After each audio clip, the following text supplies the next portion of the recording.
From Carolla One Studios in Glendale, California, this is the Adam Carolla Show. Adam's guest today, Trevor Moore. With Gina Grad on news, Bald Bryan on sound effects, and a phone call from Larry Elder. And now, with all the threesome talk on the past few shows, he got turned on and had a menage a Adam Carolla. Yeah, get it on. Got to get on a choice, but get a minute, get it on. Thanks for tuning in. Thanks for telling a friend. We love that about you, right, Gina Grad? That's right.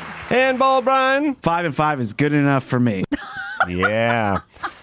Well, Oh, boy. my fortunes have changed. Bald Bryan has got me the ceramic travel mug. Look at that. That's right. Container, ceramics, got the lid that pops on. And That lid my actually lap. might fit on other coffee mugs. 'Cause Oh, it's you're right. Standard silicone. You're right. Just make sure it's down. Yes. All right. So thank you, Bald Bryan. I literally was thinking about it this morning. Oh, Left with the jumbo mug today. it fits snugly, so you gotta kind of squeeze it on there. Yeah, the lid. And then I actually went to the other room and found a stainless steel one. And I thought, well, I'll just use this as a stopgap measure until Brian's beautiful gift shows up. But it also strikes me, I've been talking about Ginsu knives and travel mugs. And then Brian just comes to the spatulas and all that stuff. Oh, the butcher Spurtle. trusted chef's butcher knife. I need to start upping my game. Like I saw this really cool tractor mower the other day. What's it called? And I saw this Civil War chess set that was made of pewter from the Franklin Mint. That thing was sweet. It's one of one. Tell me more about that. Yeah, and I also saw Max Zapata brought this up, which is Captain Stubing's jacket is going up for now sale. you're The talking. celebrity auction, Real boy. memorabilia. How do you spell Stubing? Well, you're not the one to ask. Gina, how do you spell Stubing? That would be a great. I honestly had a semi-philanthropic thought today, which is Dr. Drew actually sent me an interview of Captain Stubing talking about the actor playing Captain Stubing as Captain Stubing, and Sharing his thoughts on his journey. It'd be a real celebrity power move to purchase Captain Stubing's jacket and present it to Dr. Drew. Oh, wow. Yeah. Why is his uniform, why does it look like a waiter captain from a restaurant? That's just the way they rolled That's how they, back then. Okay. All right, so Is that a collectible? So are we looking at a collectible? Is this the hero jacket? I think it is the hero Used on jacket. set? Wow. Starting bid $500. Oh.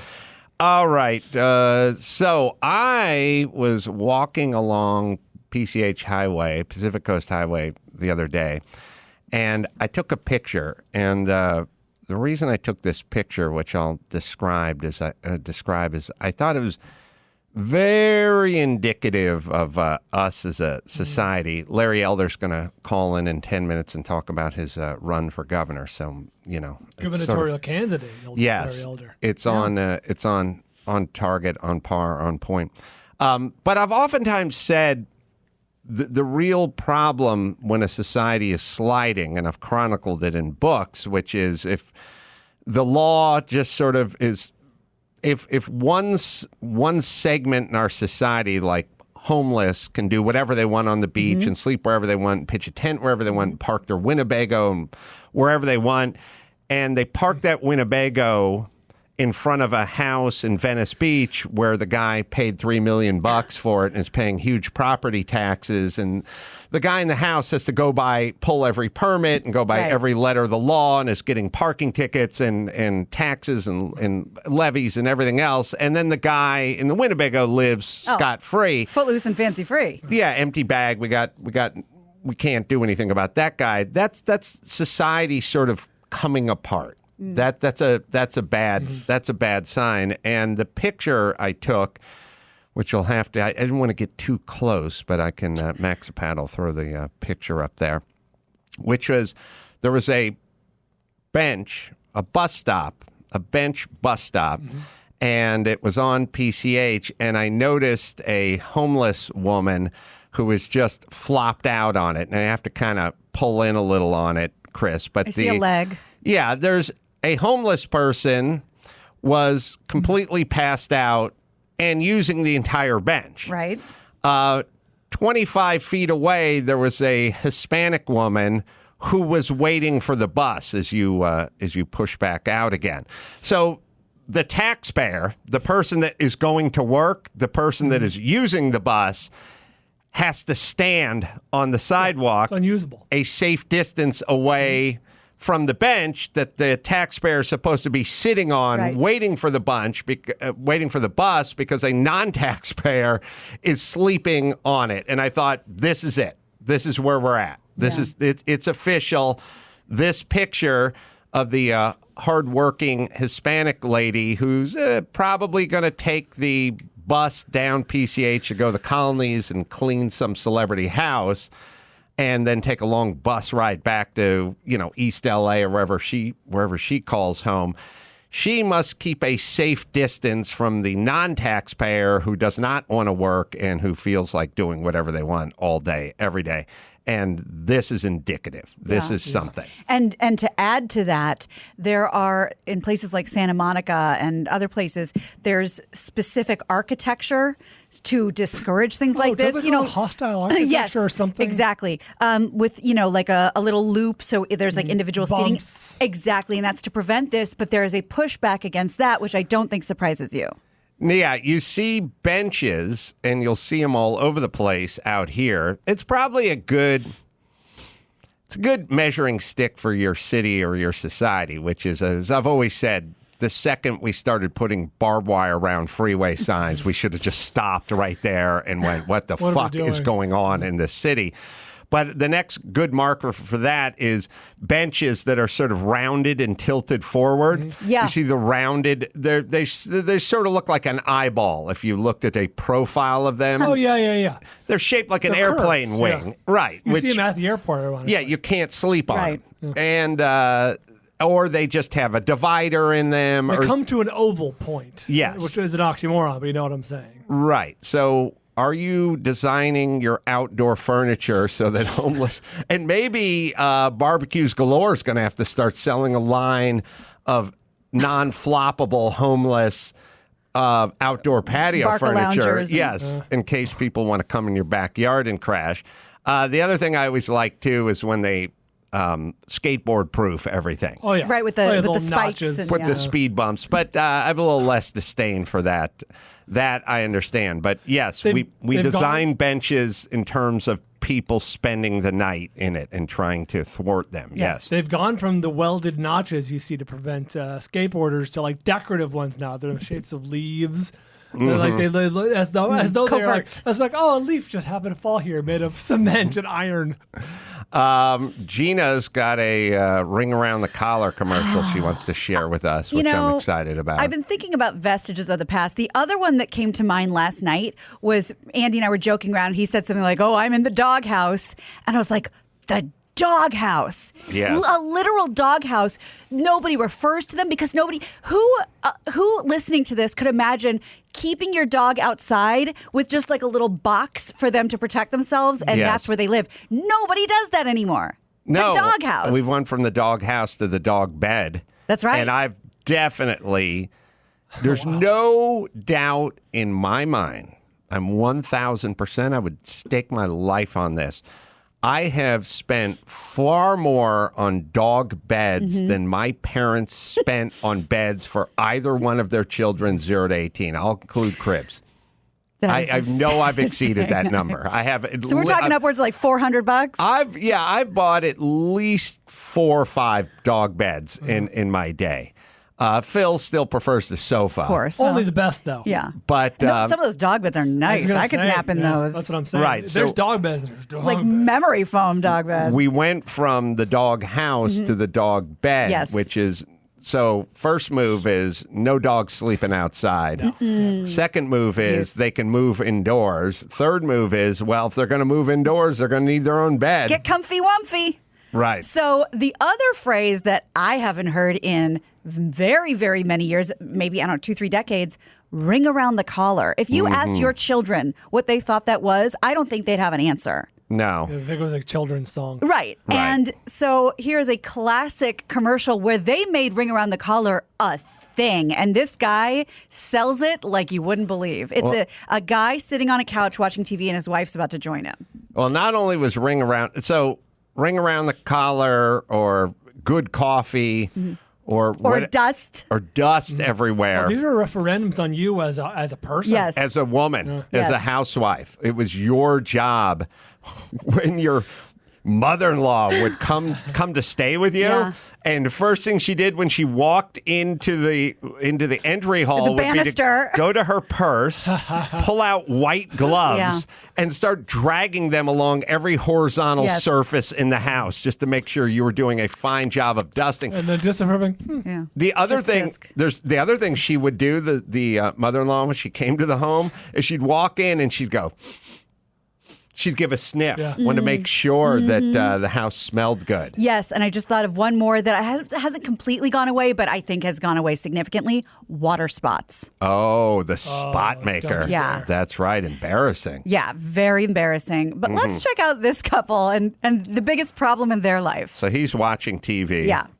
All right. You've got ring around the collar. They're watching Can you a commercial. believe it? A girl would tell her boyfriend he's got ring around the collar. What? Me? Ring around the collar? Tub stains like this need whisk. But I've got this powder. It's... Whisk is better. got And when this whisk gets powder. that ring around the collar, Your whole wash is clean. No more ring around the collar. Just like on TV. no more TV. Oh, she's going to get a blowjob now. And I love how also it's clear that they live in an apartment complex because they have like a multi-use laundry room. Now you bring me on to something I've never thought about or I haven't thought about in a million years, which is all these commercials for all the detergent and everything. They start off like in the living room with the guy watching the ball game. Then they end up doing a tutorial in the laundry room where the guy's standing A there. TED It's like, Talk. well, it is the playoffs, and I do have money on this game. But show me how the liquid detergent's better than the powder. TiVo hasn't been invented yet, but let's just go down and spend 40, 50 minutes standing by the washing machine while you Yes. explain to me that my powder is subpar to your liquid, and here's how many loads of laundry. The guy never put a fight up. No. It was like, come on down to the laundry room I'd love and to see. let me explain to you Let's do this later. how Yeah. it works. And then he was always stripped down to a T-shirt because, God forbid, there were other shirts in the hamper that they could have experimented on. No, it's like, I need the shirt off your Yes, back, get it. literally. It's all get it off right now. I have to use And that one. Right. nothing makes her hotter than a clean collar. Yeah. I don't even know. I wonder if this character has evolved. Like, it feels kind of 80s. Like, because she's not the one who's failed. She's telling him, like, This is true. she this is is evolved. imparting the knowledge. You want some ass? This you is get rid of 80s. that. This is the 80s. Sorry, what? Yeah, this is the 80s evolution of this. In the Yeah. in the 80s woke. 60s and the 70s, it was An indictment.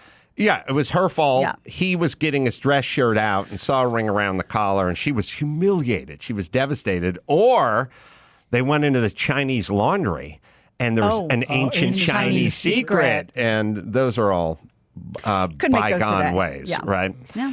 R.I.P. ring around the collar. Yeah, I will tell you if you do. You can still get Ring it. around the collar is a thing. Yeah. If you do enough TV Right. and you wear enough suits on TV, your fucking collar is a mess because they'll put the makeup down your neck Right. and then you'll sit down and then it'll get all over it and it does not want to, the makeup doesn't want to come out of the So collar. hold on a second. For the, I know it's a low number, but for the minuscule amount of men who don't wear makeup on a daily basis, who were these commercials for? No, ring around the collar exists. It just exists more for the elite class like myself who make Understood. frequent That's appearances why you do on little TV. toilet paper in the. Yeah, This was more, I assumed, when the rank and file generally wore the collar and suit or collar and tie to work. right. And then also, I guess, certainly in the 70s, the guys had longer hair, which probably didn't help. And then they also put a lot of pomades and creams and sure, stuff in their head, too. Soul glow. Although, Let it shine through. Max Zapata, there was a whole thing. I don't know if you guys remember this, but the wet head is dead. Now there's the dry look. Do you remember guys went from the sort of Brill cream kind of Slick. slicked back pomade kind of look to the dry look. There was a whole can do look, the and math. everything got real bushy and dry, and everything. There was a whole feathered and swept back. And yes, there was a whole version of that. We'll get into that. Okay. Larry Elder is on the line. Larry. Adam, I heard you guys talking about hair. Yes. If you want to have a good time, Google Larry Elder and Fro, and then hit images and stand back. I will. I would love to see you in all your glory from 1977. Man, I had some serious kink up there. Larry, by the way, whoa, You weren't Larry. kidding. Wow. That is I told you. huge fro. Larry Elder is running for governor of California, and you can go to electelder.com for more information. I also should put in a plug for Uncle Tom, which is a very good documentary that Larry has made as well, and I have other thoughts about that. Now, just to pay you a quick compliment, Larry, we often talk about the IMDb scores here, and everything is between a 6.8 and a 7.4. Uncle Tom, 8.8 on IMDb, so good on you, That's Larry. right. Higher than any of the 5 best documentaries nominated this last Oscar season, made more money than all 5 of those at the time of the nominations combined. It was a critical success, a commercial success. We hired a consultant, Adam, to try to get the Academy to consider it for Academy Award consideration. Could not get arrested. Well, they're not going to help the black man out, especially if the black man's a Republican. If the black man is a liberal, the black man has a Molotov cocktail in his hand, they'll help him out. But if he's a conservative, that's a whole different deal. Well, let's talk about you and your journey. I know you grew up out here in Southern California. That's right, born and raised. My father came here back in 1945, right after the war, and believe it or not, worked two full-time jobs cleaning toilets. Was able to save enough money so that he bought us a house in an area of L.A. which we thought was uptown, called South Central. Stay-at-home wife, my mother, 3 boys, and my mom did not work outside the home until the youngest of my siblings was in middle school. He did that on a janitor's salary, again, 2 full-time jobs to be sure. But the house right now, it costs $600,000. I just Googled it on Zillow. And anybody who tried to replicate my father's path to the middle class could not do it because of the cost of housing and the cost of living now in California, because we have discouraged building, because the environmental extremists are running this state. Well, a question that I was going to ask that was posed by our booker, Mike August, which is, he has always claimed that Schwarzenegger got elected governor, had all these plans to do all this stuff, but ran into unions and the legislators and couldn't get anything done, because even though he was in charge, the real people who were in charge were still the sort of old school, and he couldn't get around them and get anything done. And he said to me, ask Larry how he proposes to get around all these unions and the California legislation and all that. What is your plan to contend with them? Well, in my opinion, Arnold Schwarzenegger caved. He had them intimidated. There was a time when I think he could have gotten a lot of stuff done, but instead they pulled a fast one on him. The state taxes went up under him. The car tax went up under him. He did not have to do that. He sold out, in my opinion. Switch became more and more left-wing. I don't intend to do that. Arnold Schwarzenegger, by the way, vetoed hundreds of bills. Not a single one was overridden. The governor of California, even when he's dealing with the hostile legislature, has a great deal of power, not least of which, of course, is the ability to veto bills. There's a line-item veto. There's the ability to declare a public emergency. And regarding homelessness, regarding the high cost of living out here in California, regarding the declining quality of education, I think these are 3 instances where a governor, if he's got a skilled lawyer, could declare a public emergency and do something about it. Regarding education, for example, experts tell me that between 5 and 7% of public school teachers out of the 300,000 are incompetent and should be fired. You know how many teachers are fired every single year out of the 300,000, Adam? 2.2. 2.2. What what occupation where there are 300,000 people only has 2.2 getting fired every year because of incompetence? That's what's going on in this state, and the worst teachers end up in the worst school districts that need the best teachers. Urban parents, according to the polls, the majority of them want choice in school, and of course the teachers union is adamantly against that, and they are the largest contributor to this man, Gavin Newsom. He has got to go, and this is a two-step deal, as you know. The first step is, do you want Gavin Newsom out? And if 50% plus one vote says yes, he's gone, and whoever gets the second highest number of votes will succeed him within 30 days after the Secretary of State certifies the election. So back to your question, you don't have to cave. 2.2 million people signed this petition, Adam, including independents and Democrats who voted for this man. They're fed up with the crime. They're fed up with the homelessness. They're fed up with the declining quality of urban education. They're fed up with the high cost of living, the high cost of housing, and they want something done. And I think that it's going to be somebody like myself to explain the connection between all these bad things and left-wing policies. And once people get it, I think they're going to react to it and put pressure on their local politicians to go along with some of the things I want to do. Well, at some point, you're going to be called a racist, I guess, ironically, which is always funny. I mean, they already call you Uncle Tom. Well, they're already doing that, Adam. In fact, what Gavin Newsom said is that this recall effort is led by Trump-supporting white nationalists. I may have voted for Donald Trump, but I don't think anybody can accuse me of being a white nationalist. and that's what they do. They always yell Trump, Trump, Trump, Trump. I've been asked that many times by reporters. Well, what about the fact that you voted for Donald Trump? Well, I'm a registered Republican. I voted for the standard bearer, as I will vote for the standard bearer in 2024. I haven't voted for a Democrat since Jimmy Carter, and I regret that. Yeah, and then Democrats vote for Democrats. That's kind of right. how we do things. So on that, how we do things. On that subject, we have a lot of Democrats in California. Are Democrats just going to vote for the Democrat, even if the Democrat they're voting for is not really serving them or effective? Or are people willing to just go, look, I like Larry Elder's ideas. I don't like this homeless situation. I don't like the crime situation. I don't like the school situation. Most Democrats would be for school choice. Most people that care about kids, especially the inner city kids and the kids that suffer the most, would be all for school choice. So if they said, forget about Democrat, Republican, one guy wants school choice, the other guy doesn't, why not just vote for the guy who wants the school choice?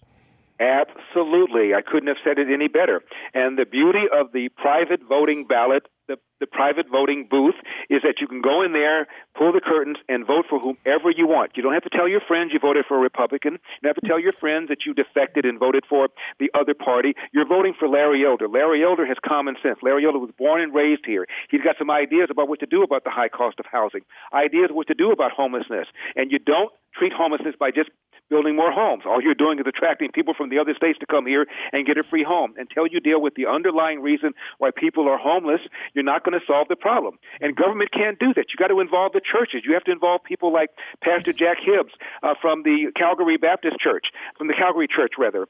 He says, let us do it. We know how to convert people far better than can government. We can do it more effectively, we can do it more efficiently, and we can do it more cheaply. Get us involved. What Gavin Newsom wants to do is appease the teachers union by spending more and more money on education. We spend more money than virtually any other state with getting lousy results. And I think a lot of people are fed up, including Democrats, including independents. And again, I believe that they're going to go into that booth on September 14th, close that shade and say, I want this guy out. I want somebody with good common sense. This is not rocket science. This is a state that has an infrastructure that was built for a state half the size because of the failure to prepare for the future, the failure to build enough dams and aqueducts and storage tanks. We have a situation where we have water shortages. How come Israel, sitting on a body of water called the Mediterranean, is water self-sufficient? We're sitting on a little body called the Pacific Ocean, and we're not. This is outrageous. We got all these brainiacs in Silicon Valley. We can't figure this out.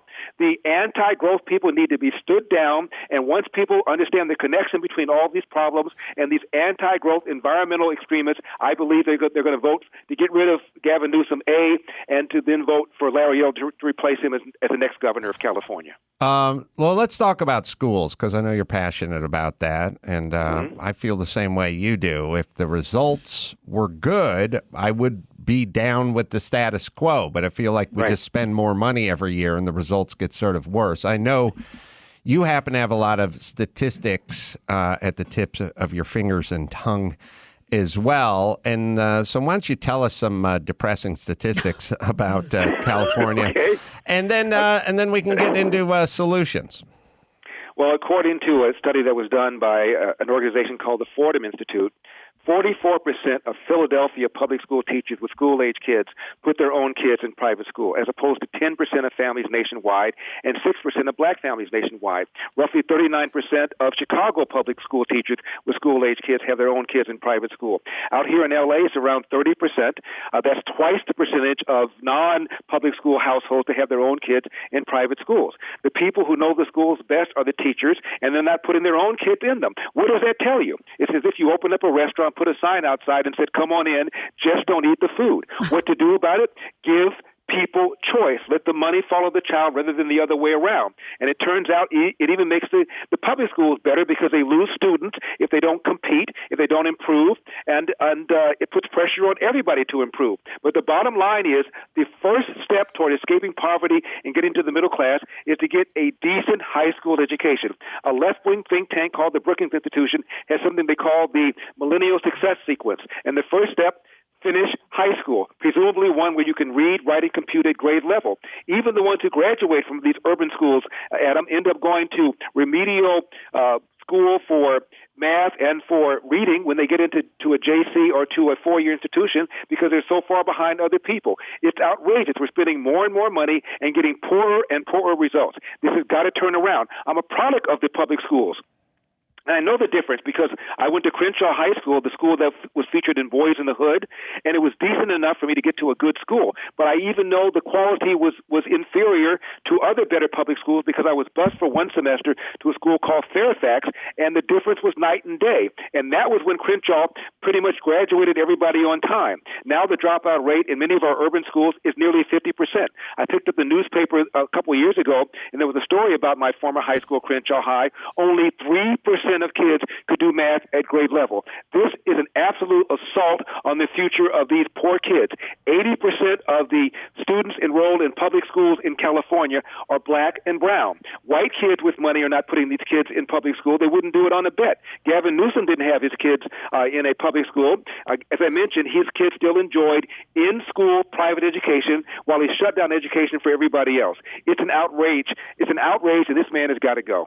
Brian has a question. Larry's little factoid is just to add in to support what Larry was saying. His little factoid about teachers, public school teachers putting their kids in private schools reminds me. My wife used to work for an insurance company, large one. When you've seen commercials for on TV, and when it came time for us to insure our house and our cars, she's like, "No, let's go with this other company. I've done the research. I know which one's better." You could be a company man or a woman, and you'll vote with your wallet.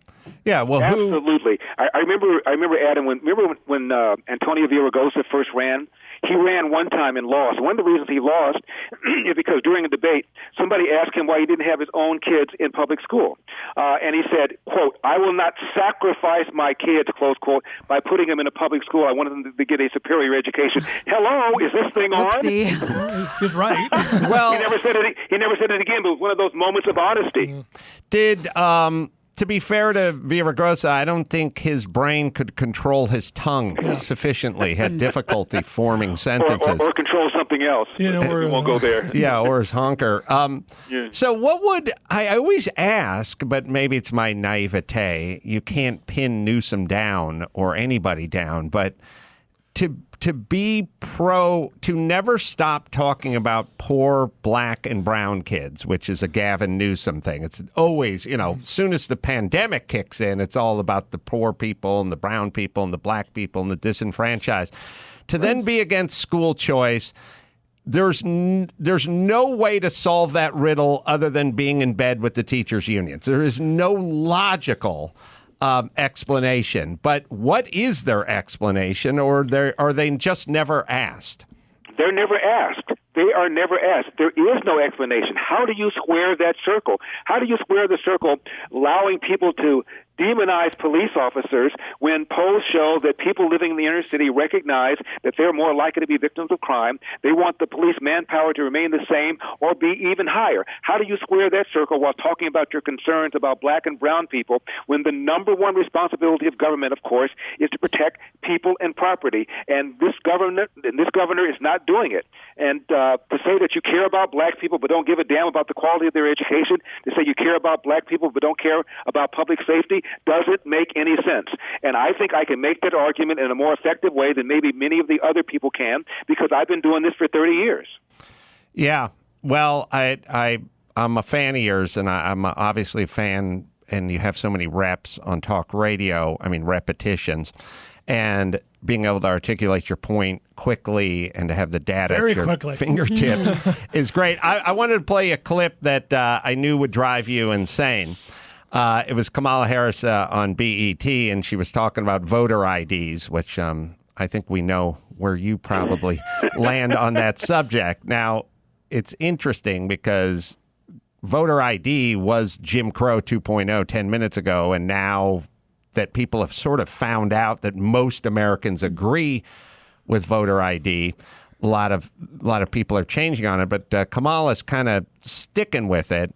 She's talking to Soledad O'Brien, who does a horrible job of asking any follow-up questions.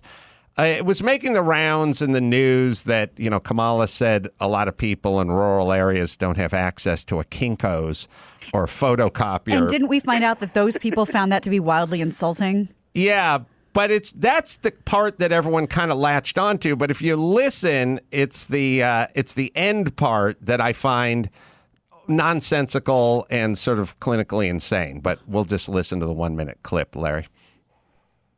People are talking about potential compromises. Is agreeing to voter ID one of those compromises that you'd support? I don't think that we should underestimate what that could mean. Because in some people's mind, that means, well, you're going to have to Xerox or photocopy your ID to send it in to prove you are who you are. Well, there are a whole lot of people, especially people who live in rural communities, who don't. There's no Kinko's, there's no Office Max near them. People have to understand that when we're talking about voter ID laws, be clear about who you have in mind and what would be required of them to prove who they are. Of course, people have to prove who they are, but not in a way that makes it almost impossible for them to prove who they are. What does their last statement mean? Of course, people have to prove who they are, but not. How does that work at the airport, for instance? You have to prove. By the way, this is such soft bigotry of low expectations. It's the most racist thing I've ever heard in my fucking life. Sorry, Larry. Joe Biden saying the reason. Well, studies show that black entrepreneurs are just as good as white entrepreneurs. They just don't have access to lawyers and accountants. Guys, I got to go. I have another interview. Please, electelder.com, electelder.com. Adam, God bless. God bless, Larry. Thanks for taking the time. Yeah, but who has a better winery? Plump Jack? What does Larry have? Yeah. My thing, whether you agree, what kind of grape does Colt 45 come from?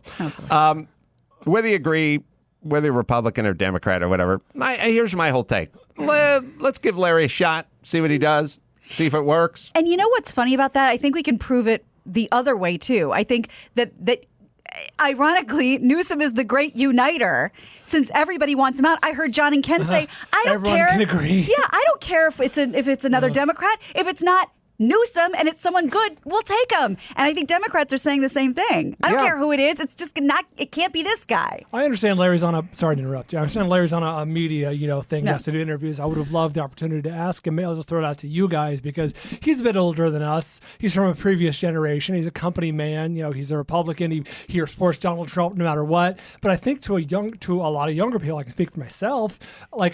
I would like a politician who picks a little of that and a little of that, isn't blind faith to Democrats or Republicans. I think that's what got us into this mess. That's true. And he did say, I vote for Trump because I vote for my party line. So I know. That's a good question. I would have liked to ask him that. But wouldn't we be better served with a guy who's like, I'm not dogmatically attached to Republicans or Democrats. I'm going to pick the best policy and we're just going to drive down that lane.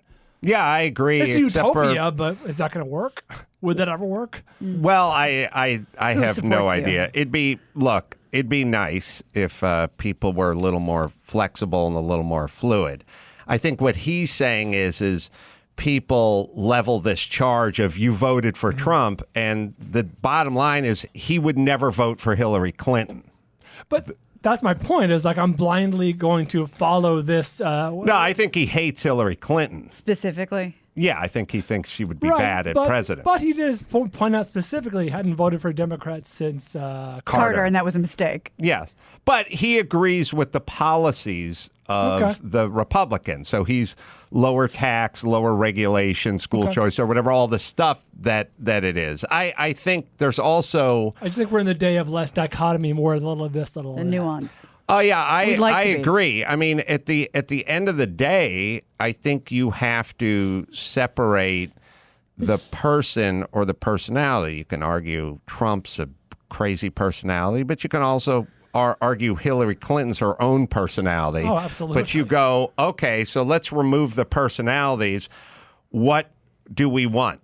Well, do we want higher taxes or lower taxes, or do we want the do we want the corporate tax raised, or do we want border security or school choice or environmental whatever, or birth control or Right. abortion or whatever? And you have to sort of figure out who's all there, and then you remove the crazy person who's at the top Of each. and you go, well, what would you like? But whatever happened to we've said it so many times, it's a cliche. Oh, well, I'm a fiscal Republican, but I'm a social Democrat. Well, where is that guy? Like, don't worry about women's bodies. They know what they're doing. If this person's trans, it's none of your business. Let's lower the taxes. Let's fix the potholes. Most Republican guys I know are very live and let live, but want the potholes fixed. Not interested as much That's in what I'm saying. gay or That'd be great. abortions or things like that.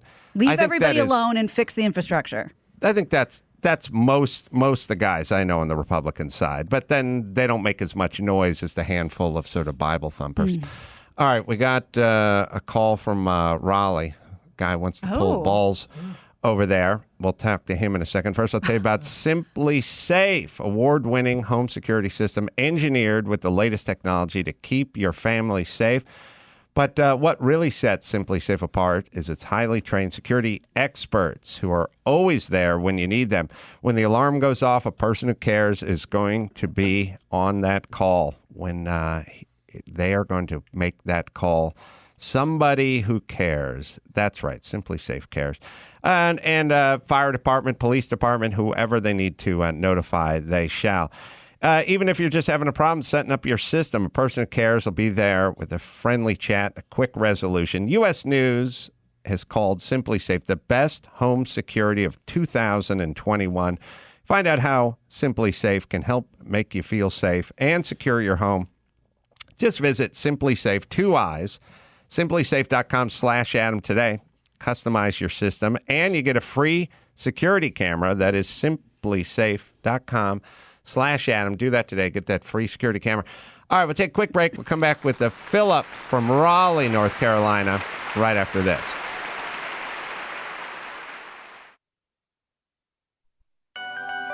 And now, a totally innocuous word that sounds dirty when Mike Dawson says it. Swallow. Ew. Let's get back to the Adam Carolla Show. All right. Max Zapata found the commercial about the wet head being dead. Oh. This is part of my childhood I haven't thought about in a million years. What's the product or the company? It's like a hairspray versus, I think, a pomade. Okay. Like, and it was this really weird, dry look. The most off-putting part of it is big sideburns started coming in as the dry look came in. And that was kind of fun on the 27-year-old dude, but the 63-year-old dude with the weird gray pubes coming all the way down the side of his head always felt weird to me. Sorry, go ahead, Max Zapata. The Gillette Company is delighted to announce the wet head is dead. Now you don't have to use oil, creams, or even water on your hair. Introducing the Dry Look. Dry control for your hair. Keeps it neat, full, natural, but dry. and you set just Natural. the degree of dry control you need for your Oh, own I like hairstyle. that. Good. Yeah. The wet head is dead. Now, no one wants the dry look anymore, right? Well, yeah, you want to look moisturized, but I love that they said that that was a natural look. That was clearly Lego hair. Yes. That was clearly Total snap-on Lego hair. head. All right, let's see. We got Philip from Raleigh. Philip, you want to pull balls this Saturday early show? Hi, Guy. Hi, Guy. Yes, I would be honored to pull your balls any day. Yeah, everyone makes that joke. Even Mike August will make that That's his joke on favorite joke. occasion, and I have to explain I'm a comedian, so I'm not amused. Some butter under his red balls. Yeah. What are you doing over there in Raleigh? I'm a neuroradiologist. Look at which you. Balds probably knows well. Buddy, you and I have worked together. Maybe not in For person. sure, but man. For sure. And I am just inspired by you and your courage and your success and your story. And I loved your book. And Thank you. so it rings true. Everything that you talk about, I'm kind of picturing it in my mind because that's kind of what I do. So It is it is interesting when you get on in life a little and you talk to people, as I do after the shows all the time. I ask the guys what they do. It's like, oh, I'm a commercial airline pilot. Or a woman who says, when I talk to her in Golden, Colorado, like, oh, remember me? I'm the commercial airline pilot. I'm the neurologist, or I'm the physician, or I'm the attorney. And I always go, oh, yeah, hey, good for you. These people would have been the most powerful people that my parents knew. Oh, if yeah. we knew one person royalty. who was a neuroradiologist. Neuroradiologist. You would have been the winner in the Carolla Parents Friends sweepstakes 10 times over. Well, they would have been references like, well, Philip said. Yeah, well, Philip you said. defer to him on Yeah, yeah. everything. Yes. Yeah. I mean, I wish I'm not even the winner in my house. So I appreciate that distinction. But yeah, that's great. What are you working MRI machines, CT? do. What all the stuff? I do all the imaging of the brain and spine, MR, CT, myelograms, lumbar punctures. Do you do the all that good phlebotomy for contrast? Because I have a bone to pick with the neuroradiologists who do the. They're not the best. No, actually, I leave that up to our CT and MRI technologists God because bless. they do that all day, every day. God bless you. I believe in people, doing kind of what they do well, and practice makes perfect. And so I let them do that. And I'm in the back room reading the exams. are you? Can't get your hands dirty with the patients. Yes. I hear you're friends with my old friend Beth Ringwald, who moved out there with her physician husband. Yes, actually, I am friends. Well, in a sense, I'm friends with Ken. Ken's the husband. And yes, Ken is the husband. Ken and I work pretty closely together. As you know, Ken's a neurologist, and so we work together on a regular basis. He orders a lot of exams that I interpret, and we discuss patients all the time. And I've known Ken now for 20 years that I've been here, but I have yet to meet Beth. But it was pretty startling and pretty weird when I found out a few years ago, that he was married to Beth. Meanwhile, I'd been listening to you talk about Beth for years, and watching her skinny dip and all this kind of stuff. And I thought That's me. This is a very strange. Oh kind no, of she wasn't skinny dipping. There was no pool. I just the crazy. Well, I haven't told the story You jump naked on the floor in a million years, but I was delivering booze. Oh yes.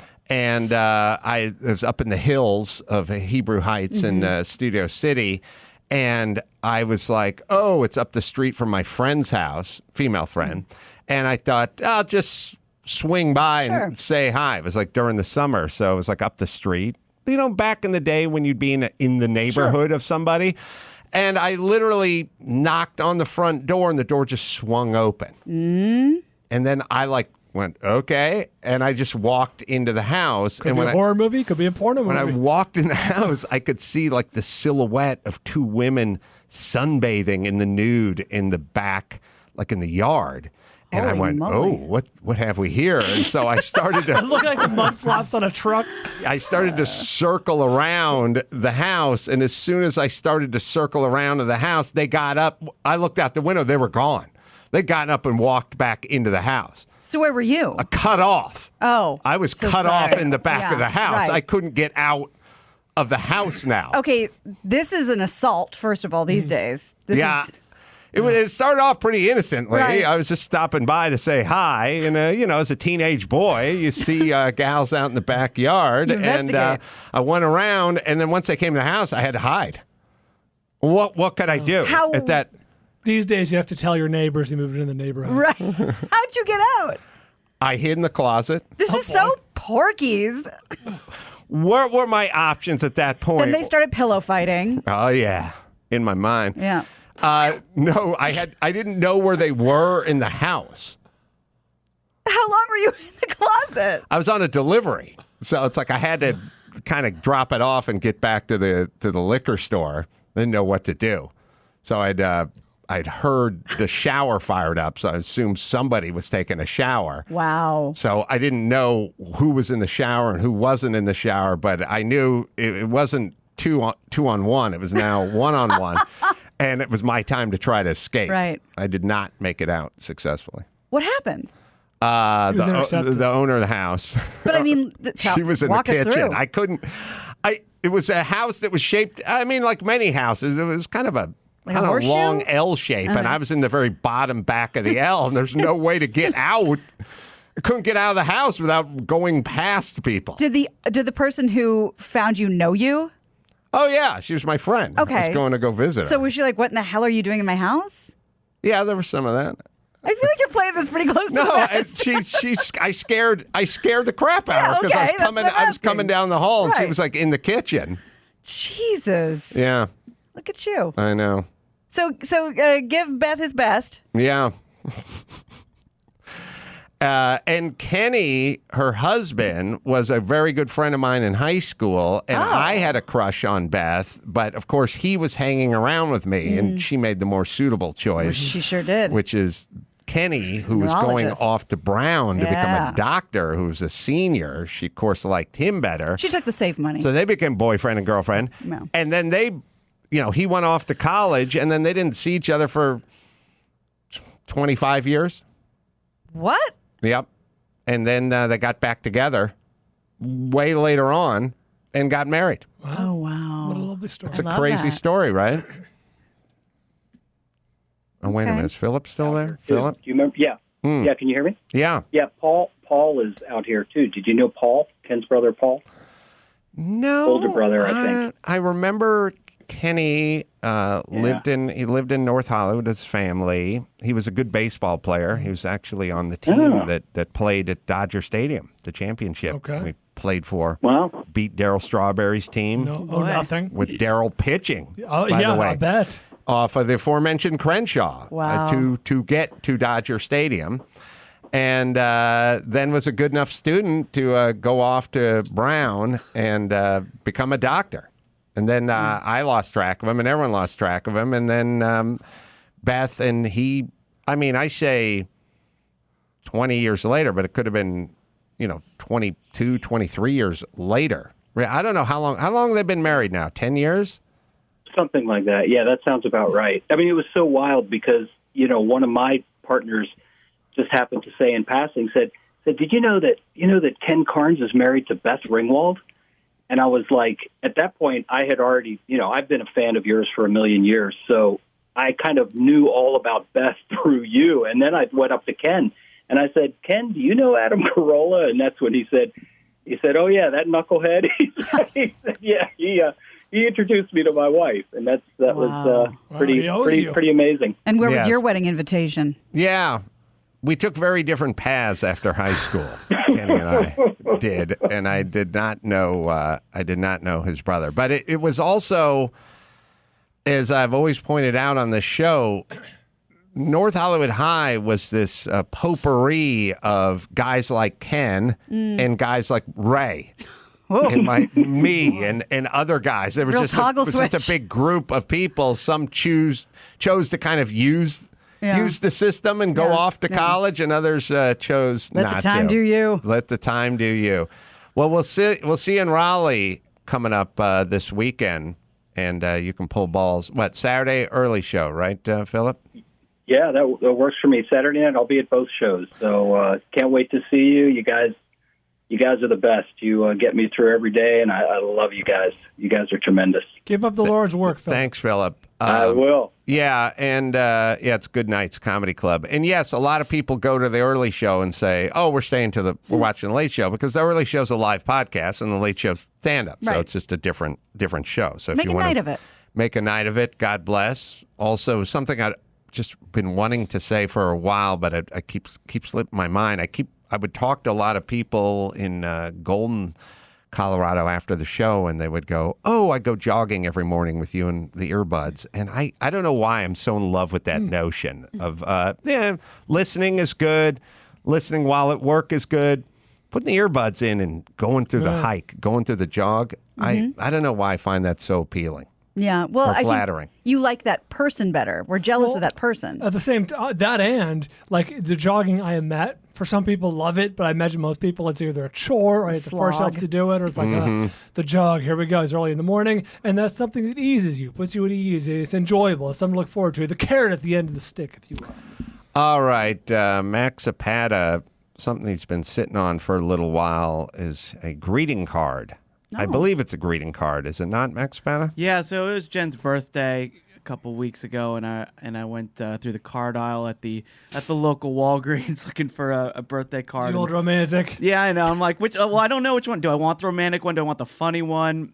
Pictures of a puppy or something. So I'm looking, and then I see one that I like the colors. I thought the design was cool. I pulled it out, but it was not a birthday card. It was like it's okay to say we are not okay. So I pulled it out, and that's what the cover was. It was in the birthday card section though, so that's why I was confused. It's okay to say we are not okay. Like it's like a show of support kind of thing. Yeah, but then I opened it, and it's like we're scared, angry, and for sure tired. On top of all that, we're still expected to step out into this world and function like everything's okay. We have the right to feel how we feel, the right to cry, scream, shut the world out, and dream of something better. We have the right to be who we are in this moment and do what we got to do to get through this. And we're going to do it together. And I was like... For what occasion? I don't know. This is pretty broad. Yeah, like Juneteenth, maybe? It was a kind of a bummer card. I mean, I like specifics. I wouldn't even know who to give this to. Yeah. Or how about this card says thinking of you? Yeah. I went with the beaver. It's your damn birthday. Did you really? That's good. Yeah, the people I've said this a cajillion times, but it's not me being insensitive, even though it sounds that way. When you just keep repeating, we're scared, we're angry, and then people go, you have the right to be scared. You should be angry. And it's like, I'm scared to leave the house. You should be scared. Yeah.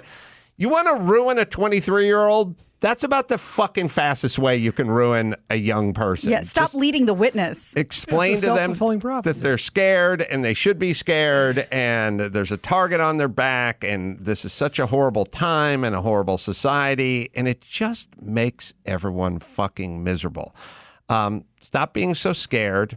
It is narcissistic to announce you're scared of everything all the time. And the bottom line is nobody really cares about you, good or bad. Like we just don't care about who you are, what you do, or what color your skin is, or what your ethnicity is, or your heritage is, or who you want to fuck or blow or suck.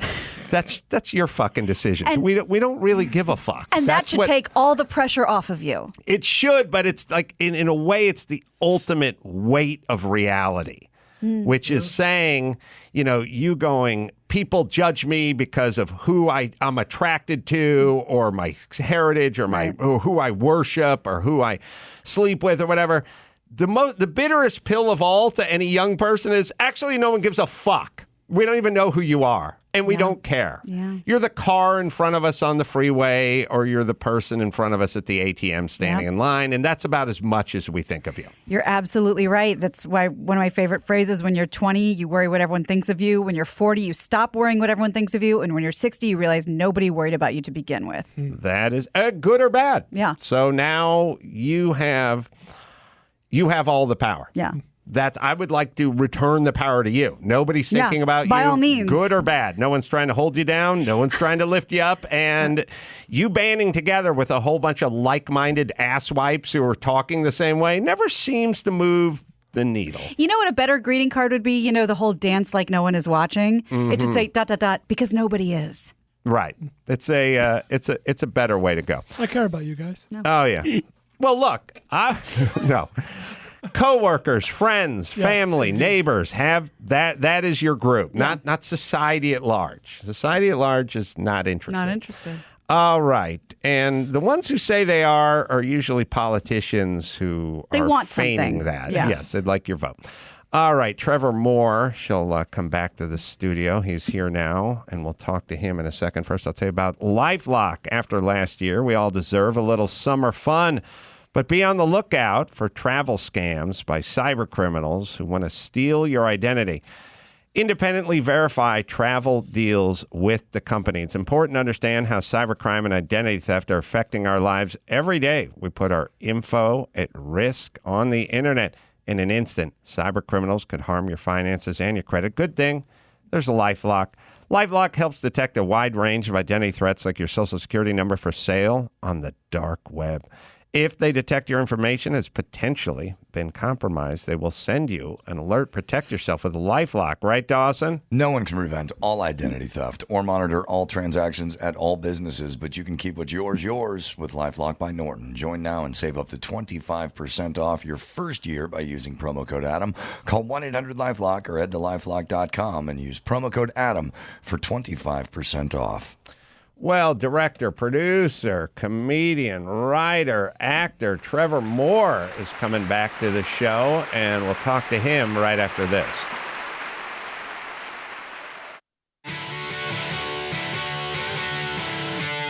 It's time to check Adam's voicemail. Hi, Guy. Hey, it's Todd, 46 from the land of Mary. Hey, man, I had a thought the other day, and I wanted to see if it triggered anything in your crystal brain. How long before the United States Postal Service is obligated to deliver mail to the homeless? I mean, there's weirder shit happening in the world, and I don't think anything is off the table these days. Get it on. You can leave us a message at 888-634-1744. I don't know that they want mail. I think that's part of their Off the creed. grid. Right. Yeah. Trevor Moore is here. He's got a talk show. It's called The Trevor Moore Show. Season 2 is available now on Comedy Central's YouTube channel. And we'll talk to him now. Good to see you again, Trevor. Yeah, thank you. Thanks for having me. I'm interested, and we probably talked about it before, in your sort of background, because your parents had a kind of crazy profession. Yeah, they were Christian rock singers in the 80s. So and full time until I was 8. So I grew up on a tour bus, and we just drove around and did like churches and like mega churches every night. Was it regional? Like, were we mostly like in the South, or was it all over? No, it was all over. Like they had there was the number 2 song of theirs was called Love Song for Number 2 in like the 80s. So like we traveled all over the place, and yeah, it was so a lot of, which I thought was normal. Until like I was 8, I just thought that's what people did. Like, you know, you just went around and... It's the beauty of kids. Traveling with Christians in a bus, being violently molested by an uncle. You just go, I thought it was normal. Yeah. And this was also in like the 80s where it was like everybody there's like satanic panic. And then also they were telling all the kids that if anyone is, you don't know them, they're going to kidnap you. So I was I was constantly terrified of like being kidnapped and stuff, and I had like a secret password that I'd have to give people and stuff. So it was fun. I don't think, and maybe it dovetails with this COVID stuff, and the reason I push back against so much stuff is it freaks kids the fuck out to tell them that they may be abducted or they may die of a disease or, you know, we only have, when I was growing up before you, my hippie mom was saying, look, we got about, by the year 2000, we're going to be living underground because ozone's going to be gone and there'll be no more natural fuel or you won't be able to drive a car. You said, we'll be out of food. It's like, oh, awesome. You'll be 80 and I'll be fucking entering my prime. Living as a hunter-gatherer. Living in a rat hole. That's awesome. Yeah.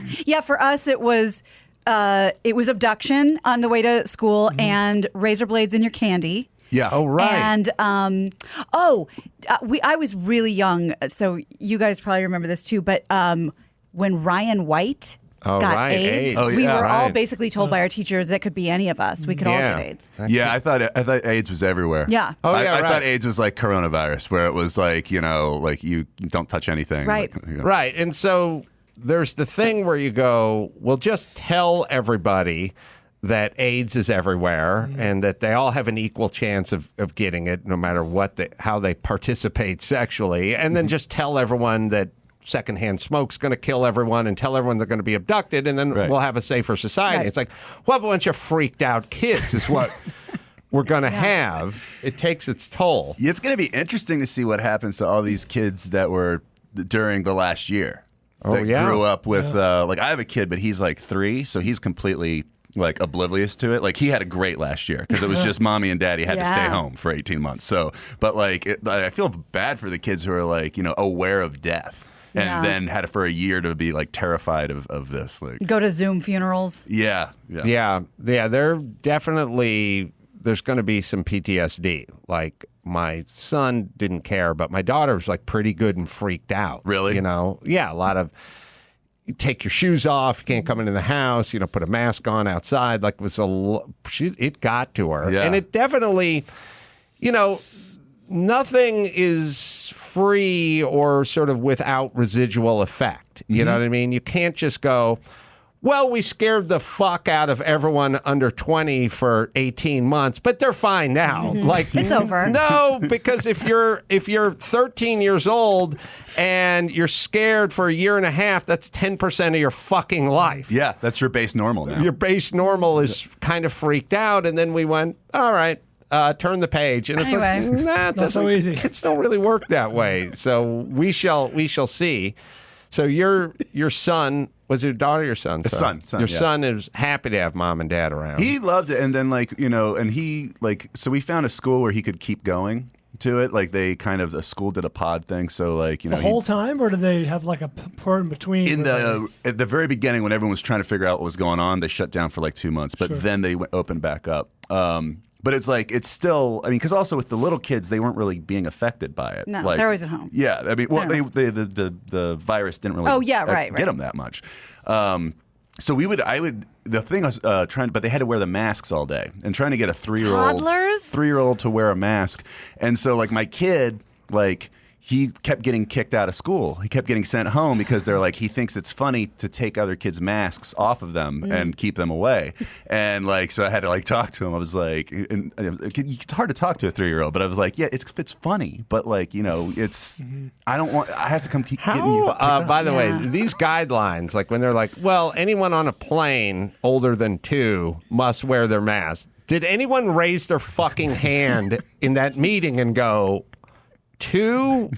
You mean 2-year-olds? Like, how's that going to be physically possible to get 2-year-olds to wear a mask on a commercial flight? You've seen 2-year-olds on planes, yes? Yes. Like, what Well, do you I've think's certainly gonna happen? heard them. That's what I'm saying. Like, Yes. not easy to control. You can't reason with the First child. off, but why not just go to zygote? Like, what the fuck is 2? You know, like, why 2? Like, are kids in danger? Aren't they in danger? And we always knew it didn't affect fucking kids. This whole thing's been about age, and they want to freak everyone out. But didn't make it 6, or pick some number that you could execute the task. It's like only kids under 4 can operate the forklift. Like, well, but they can't do it. Well, rules are rules. Wait a minute, rules are rules. The rules you pulled out of your ass 10 minutes ago, those are the rules that never existed. Or at least stick with like another arbitrary rule where it's like 21.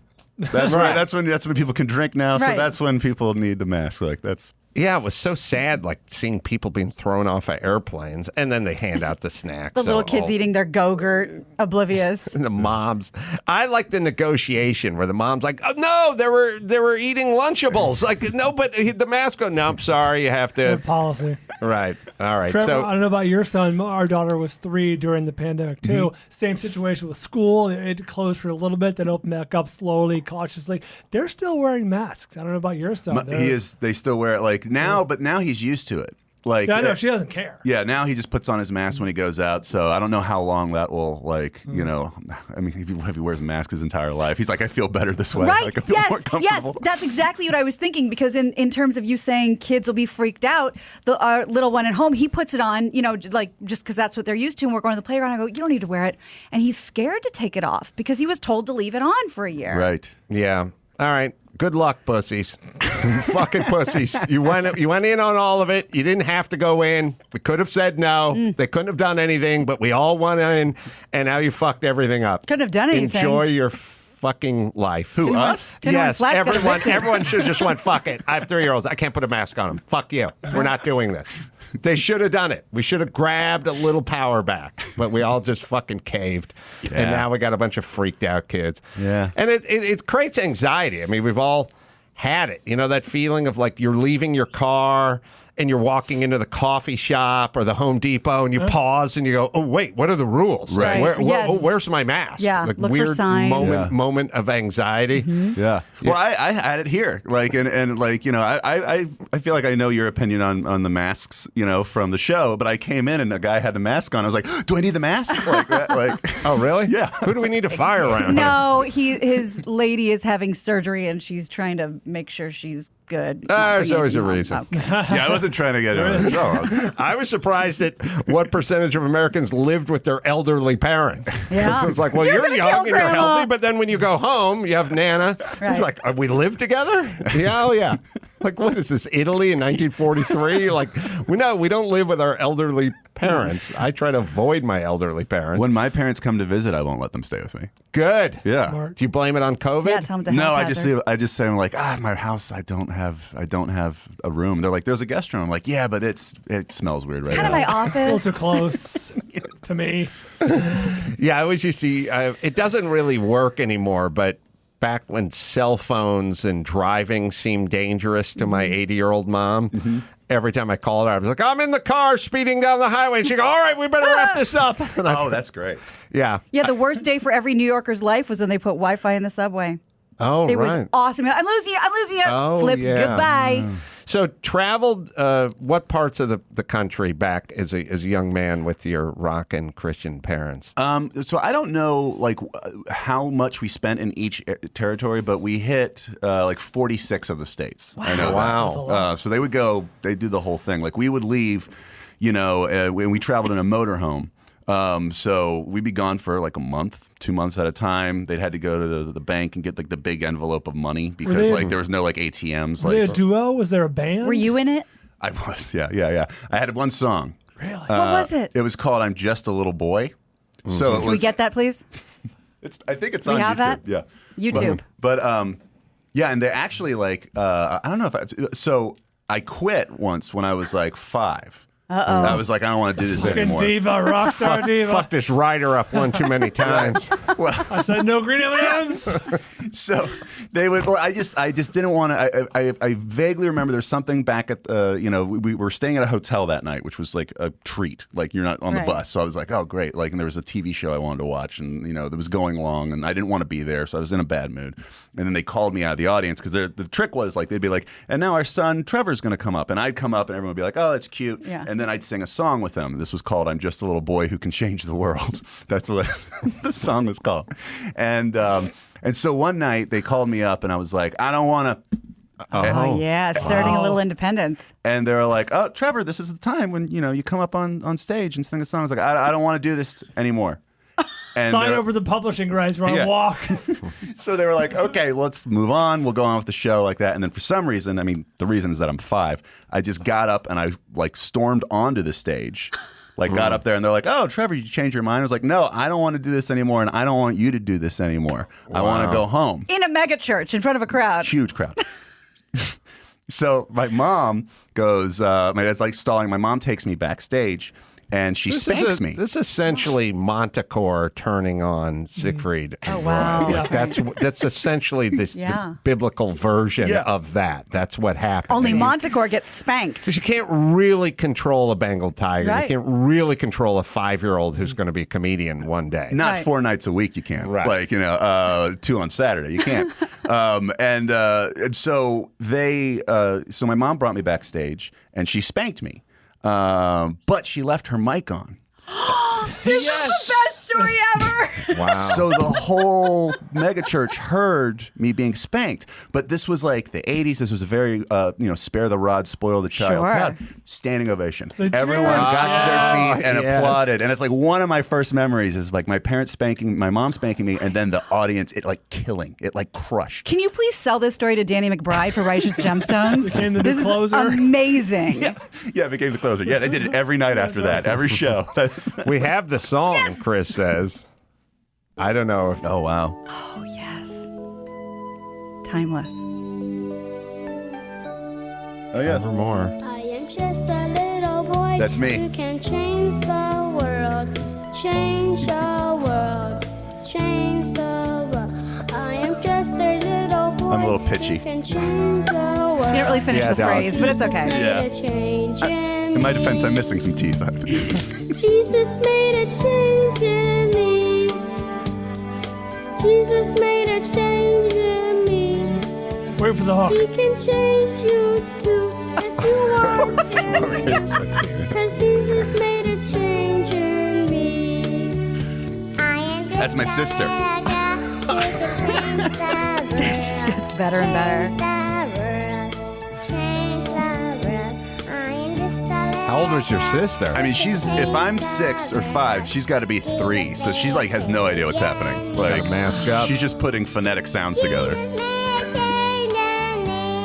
Wow. This is the greatest thing I've ever heard. Did your parents make money doing this? Yeah, I mean, this is all they did this is what we did for a living. I mean, did they make good money doing it? I mean, no, they weren't. Like, we were middle class, you know. We weren't like loaded or anything. Is this mom and dad? Yeah, it was my mom and dad. Change the world, change the world. There was once a little boy who changed the world. I hope they're divorced. Are they divorced? No. Oh. Still together. Would have been a good out if they were divorced. It was a murder-suicide. Did they break out the acoustic guitar and like Christmas? Oh, yeah. I imagine They sing with the church choir. They're. I meant at home. Oh, Where it'd yes, be they super do. They do that too. Yeah. Now you say they did like Christian rock. This obviously is not that format. This is not Did that. they do some Striper stuff? Did they cover Striper? They didn't get that far into it, but they did a little more rock towards the end. Like they had an album that had a little bit more of a kind of a rock An edge. tone to The it. sound Yeah. evolved. We must be able to find the one that went to that charted. The charted one's not very rock either. Yeah, that's called it's called Love Song for Number 2. Who's number 2? Guess we're gonna find out. My dad. Oh, as opposed to number 1 being God. Jesus. I see. Yeah. Oh. Yeah. I don't like being called a number 2. Yeah, it's usually a That's pejorative. insult. But I come from a bunch of fucking atheists, so what do we know? Yeah, it's also insane how many roads lead to comedy. Yeah. Yeah. Because if you look at the background of Trevor or my background, you couldn't have two more diverse backgrounds. It couldn't be polar opposites of each other. But, if you looked at Stephen Colbert or Jimmy Kimmel, you'd see two very crazy different. It doesn't seem, when people kind of do this thing where it's like, oh, you're a comedian because you had to X, Y, and Z. Right. I'm starting to think it's all nature at this point because there's so many different stories. Yeah. And the part where you felt awkward or you were, in pain or felt like you weren't the belle of the ball in high school, that's every human being on the planet. Yeah. So there must just be something called a sense of humor. Yeah. Stepping outside of yourself in that moment and seeing the perspective of what you're doing or what you're a part of. Yeah. Well, for me, I just know that I put an importance on being funny early because of being on the bus and being in a different town every day. And so that's how you made friends. Because if you don't have a group of friends, you gotta be funny fast, or you're just gonna be by yourself for your whole life. These were audience member friends. I mean, other kids, the pastor's kids, I see. whatever Church church kids. you rolled into, whatever kids were there, as long as they weren't big enough where they might be a kidnapper, just try to make them laugh. How long would you be in town? Just a night or a weekend sometimes. It had to be sort of heartbreaking if you really struck up a fast friendship with somebody or had a crush on somebody or something like that, just to pack it up and leave at the end of every weekend. Well, today I feel of friendships as very disposable. Mhm. Yeah, good. Why not? It's very. How old were you when you stopped doing it? 8. 8. Okay. Yeah. Is that because your parents got off the road? Couldn't spank him anymore. Yeah. Why did your parents hang it up? I think it was like diminishing returns kind of thing. Like I think at that point they'd already passed their crested. So like my dad became like a graphic designer, and I was psyched because I got to go to like a real school instead of being on a bus. So yeah, it was good. We have the song, by the way. Oh, this is the love song for number 2. The live performance. Oh yeah, this is my mom and dad. Sing you a love song cause you came to my mind. It's not a typical love song cause it's one of It's got a very 70s set. I say I love you, you know that it's true. Or 80s set. Got kind of looked like the Donnie Marie kind of sets and all those kind of variety shows from the 80s, 70s. This is probably either the 700 Club or the Jim Baker, the Tammy Faye like network they had. Your dad had a goatee back when it was creepy to have a goatee. Or is it a Fu Manchu? I can't tell. Devil's more like a Fu Manchu. The resolution's not great, but it looks to me like a Fu Manchu as well. Yeah. Did they write this? This is snappy. Gina, you had a wedding coming up. I am so down for this Chris, song at the recessional. You had them? We're enjoying this, right? Yeah. Yeah, you all are enjoying Seems pretty learnable. Yeah, easily Work it learnable. into your set. Yeah, I like it. I'm obsessed with your dad's facial hair. It is. It is bold. It's a bold choice. You had the dry look. Are they singing live? I have no idea. I mean, they had always had backing tracks, but the vocals are live, I think. Yeah, Well, I had to know the mics were hot. How else could we hear her beating the shit out of you backstage? Yeah, that's true. Encore! Church. I like this song. Now don't be downhearted and think I don't love you. I'd expect the same commitment from you. They still have all those costumes. Really? Oh, really? Wow. All right. Yeah. Wow. That song was only half over, by the way. Now, 4 more verses. now, did you get to be a teenager and become crazily embarrassed, by your family, or is it something you always were proud of and embraced? And there's probably a difference between your sister, because I've noticed I got boy-girl twins. The girls just get immediately like, Dad, just everything's embarrassing. If you talk to their friends or ask them something, they get so freaked out by it at a certain age. You're just the chauffeur. Right. I mean, the only thing that really embarrassed me was that they would, if like we'd be going somewhere and they'd walk into like a room that they thought had good acoustics. They would be like, "Oh, this is great acoustics." So then they'd start singing. I'm like, it's the mall. My friends are here. This is the one, but like that was the only thing is like they just would stop and sing like a lot. A question about, because obviously it's religious music and that was the life they were living. Did they live that way at home, or was this more of a work thing? Oh no, it was very like I grew up. I couldn't watch. There's most things I couldn't watch. I couldn't watch like Smurfs. Because it had magic in it. I couldn't watch Osriel and Gargamel. Yeah, that's right. I guess. You wouldn't the guy know. with the pot. Yeah. And then I couldn't watch He-Man because he said by the powers of Grayskull, so he was calling on a different power that wasn't like God. And like I couldn't watch anything. So like most movies, like I have from that era, I haven't seen. So they walked the walk. Ooh, Star Wars must have been out. Oh yeah. I could watch Star Wars. Ooh, nice. I could watch Star Wars. But like, there's movies today that I like. My wife will be like, "You've never seen Terminator 2?" I'm like, no. And like, I watched all 3, and she was like, "What did you think?" And I was like, "I like the third one and the second one." She's like, "What do you mean you like the third one and the second one?" I was like, "Well, I like the one. I like those are the best." And she was like, "The first one, the second one." I'm like, "No, the third one was cool too. Like, I like the Lady Terminator and like." No, that's wrong. Well, that's what she says, but I don't have the embedded nostalgia. Like I saw Ghostbusters for the first time at the age of like 35, and I thought it was like okay, like I didn't love it, Yeah. Well, certainly the special effects don't hold up And also, I don't think it's good for a movie or a restaurant or even a date to have too much build up going into it, because it just, any movie that I waited a long time on that was hyped the entire time, I've always been a little disappointed. And the movies you go out and discover before you hear anything about them always seem to have the best effect. Yeah. But so your parents walked the walk, they talked the talk, they sang the sing, they did it all.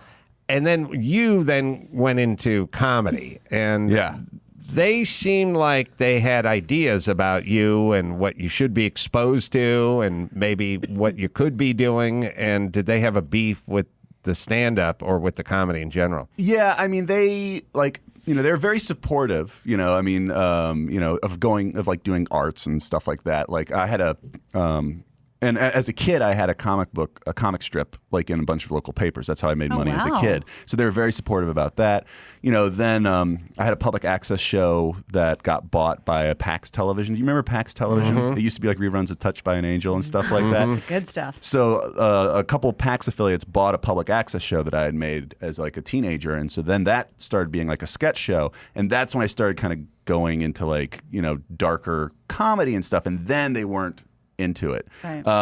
And so then I did like the Whitest Kids show on IFC, and that was just a very blue sketch show. And they were like, not like, we had a movie come out like in theaters and they wouldn't go see it and stuff. So it was, they were still happy that things were working out. Yeah, but they didn't have to be a part of it. Yeah, they were glad that I didn't need money. Right. But they didn't like the stuff. But I had a huge, wonderful thing happen to me, which was, as soon as my sister got out of high school, she joined a Buddhist commune.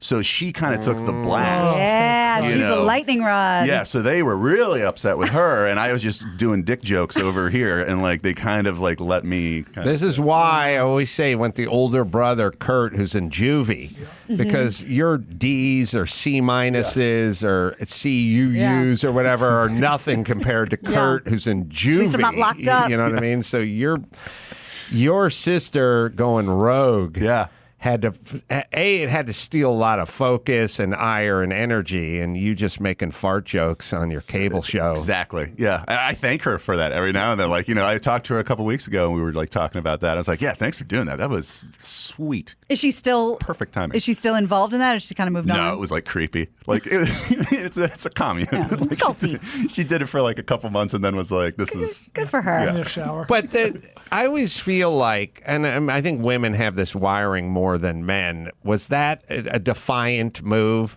Like, let's just say your sister grew up with me and my atheist family. Right. Would she have made the move to the Buddhist cult?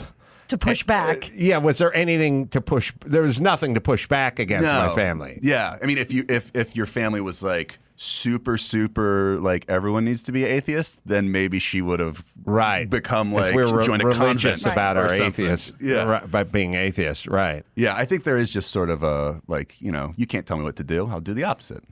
Yeah. This is why.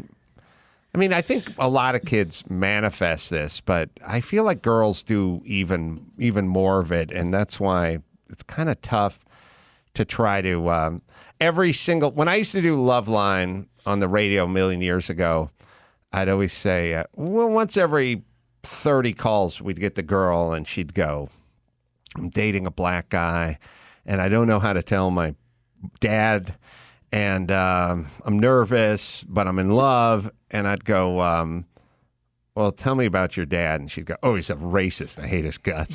I'm like, oh, okay. Now you're going to tell him you're dating the black guy. Probably not a coincidence. Right. So that's what that seemed to be a theme. Lucky boyfriend, by the way.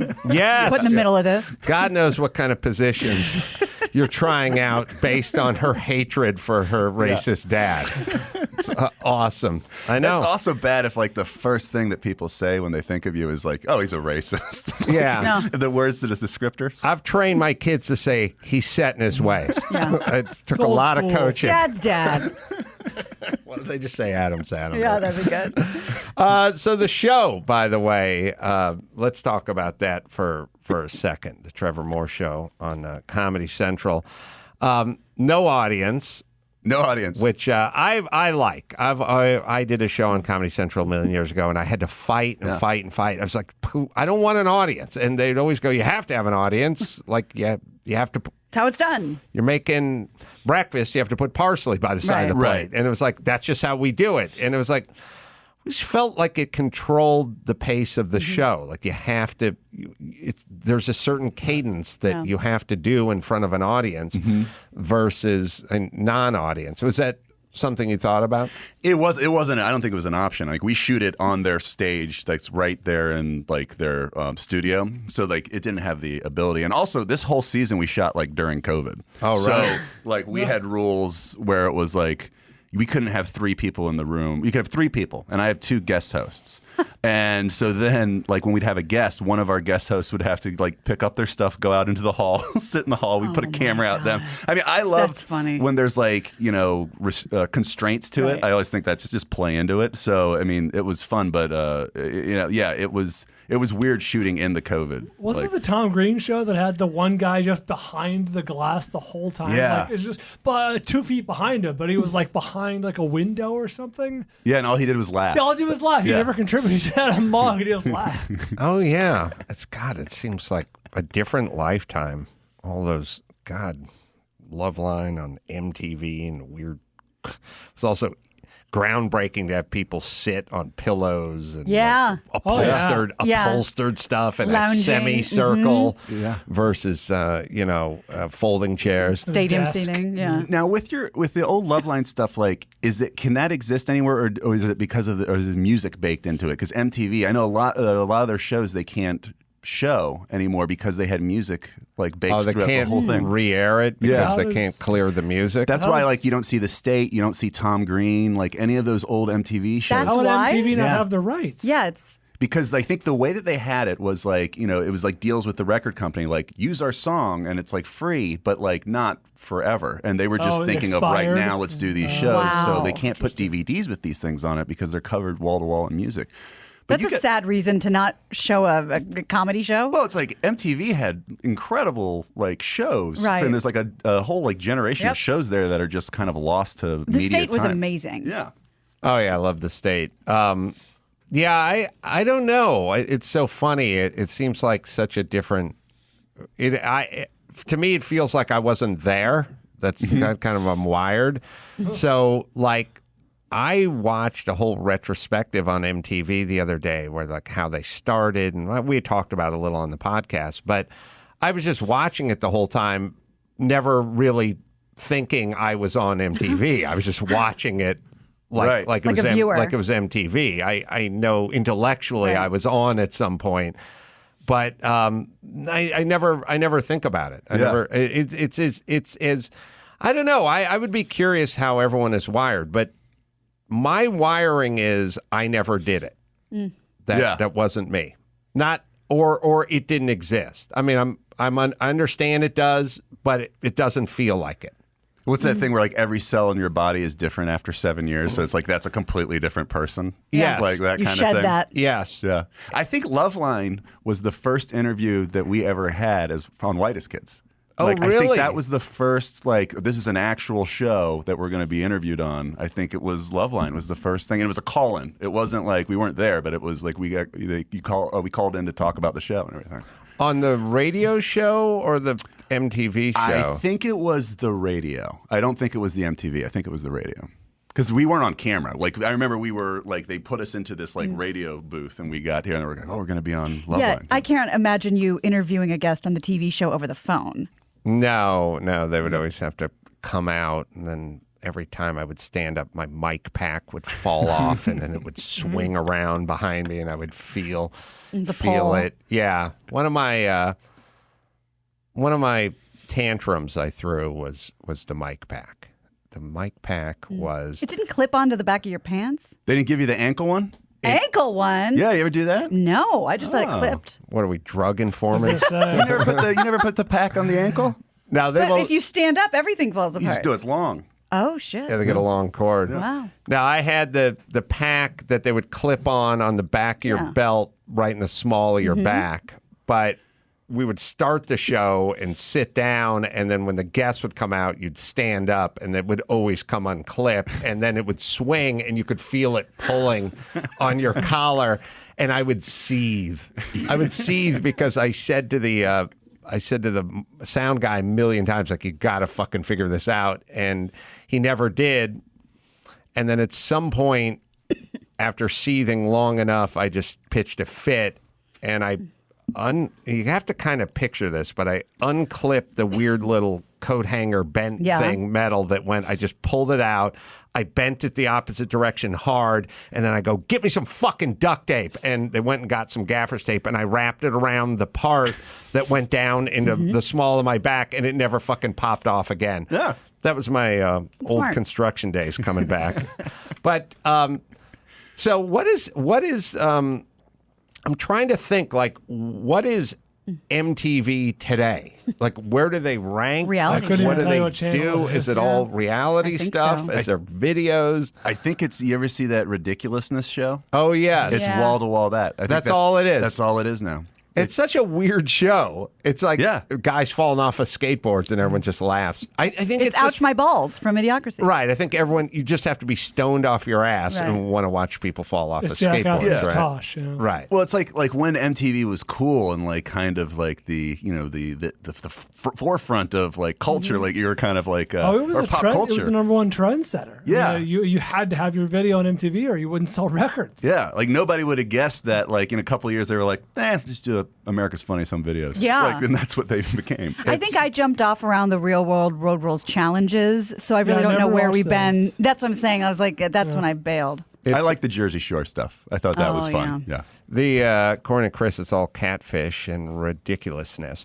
All right, let me hit to Alcam, and then we'll get into some news. Life comes at you fast. Close calls, fender benders, break-ins, carpool karaoke. Blink and you'll miss it. Alcam, the leading always-on personal vehicle security system and dash cam, looks out for what matters day or night in and around your car and on and off the road as well. Alcam Classic 5.0, real-time connectivity and live view, dual HD cameras, AI surveillance and alerts, interior infrared night vision, two-way talk, always connect when your car is off, always connected when your car is off. Secure video storage in the cloud at 160 gigabytes. Intel storage, by the way. Your video can only be seen and shared by you with friends or insurers. Alcam helps you tell your side of the story. Right, Dawson? Use code Carolla20 for $20 off any Classic 5.0 1, 2, or 3 camera packs. Shop at owlcam.com/Carolla. All right, Trevor's going to hang out, take a break. We'll do the news right after this. Give me the news with crack. News with Gina Grad. Breaking, viral, weird crime, protest, politics. Give me news with Gina Grad. Stuff they saw on TMZ. Joe Biden, Kamala. Beat news with Gina Grad.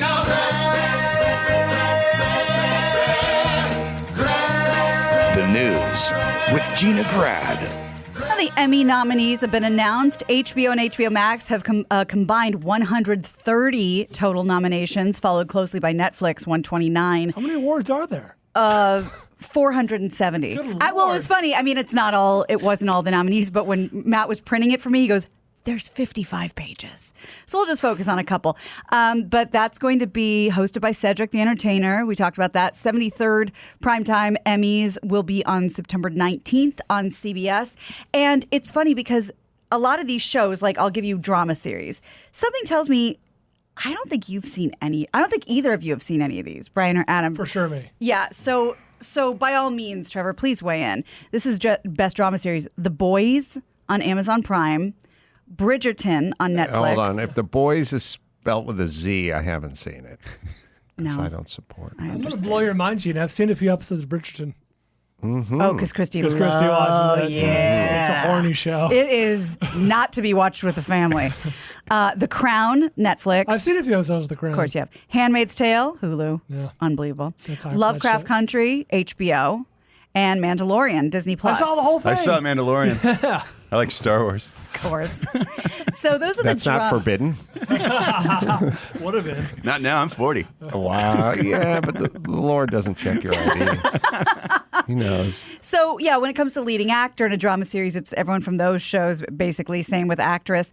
Let's scroll down to comedy. Blackish, Cobra Kai.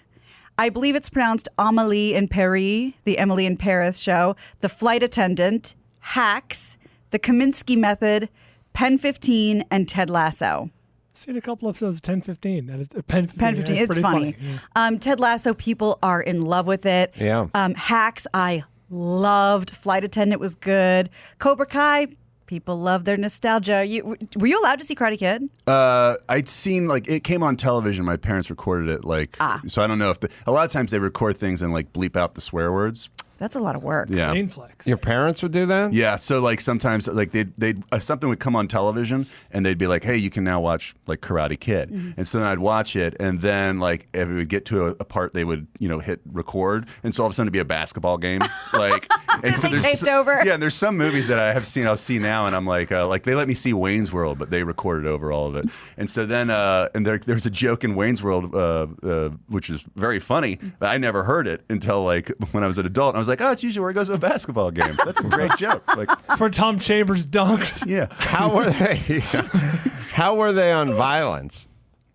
Violence didn't matter that much. I love it. That's just violence is fine. Like, yeah, it was just the swearing. Yeah. Yeah. God bless. And sex. Oh, yeah, sex. Yeah. Right. I'll give you limited anthology or series. I May Destroy You on HBO, Mayor of Easttown, which was amazing on HBO. Queen's Gambit, great on Netflix. The Underground Railroad and WandaVision, also surprisingly awesome, just because that wasn't my genre.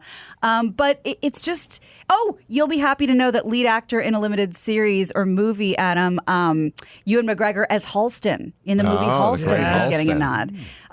Almost everyone from Hamilton, because it was put out. Sure. And that's Emmy eligible? What? That's eligible for an Emmy? I guess because they put it on HBO on 4th Disney of July. Plus or Disney Plus, something. yes. For 4th of July last year. How odd. Yeah. Yeah. I don't know. I don't feel like the platform should factor in. What do you mean? Well, it's like it's a theatrical movie. So it should be a Tony or an Oscar. Yeah, because wasn't it's Tony. kind of, I mean, it's got the budget, it's got the... Well, it's a filmed play, but it's presented in, like, whatever, 3.5-hour format. It's a movie. Right, but what I'm saying is like, I don't know, call me old-fashioned, but Oscars were movies and Emmys were TV, basically, is how I broke it down for, 100 years until now. That's how everyone broke it down. And so then you go, well, that was a movie, so that should be in with the Oscars. And someone goes, no, it was on someone's TV. Right. Or it was on this platform. Right. It went to this platform. And it's like, It's totally blurred now. Yeah, Well, right. Also, like, I never saw Hamilton as a play. I only saw it as a TV show when it came on Disney Plus. Is that your dad?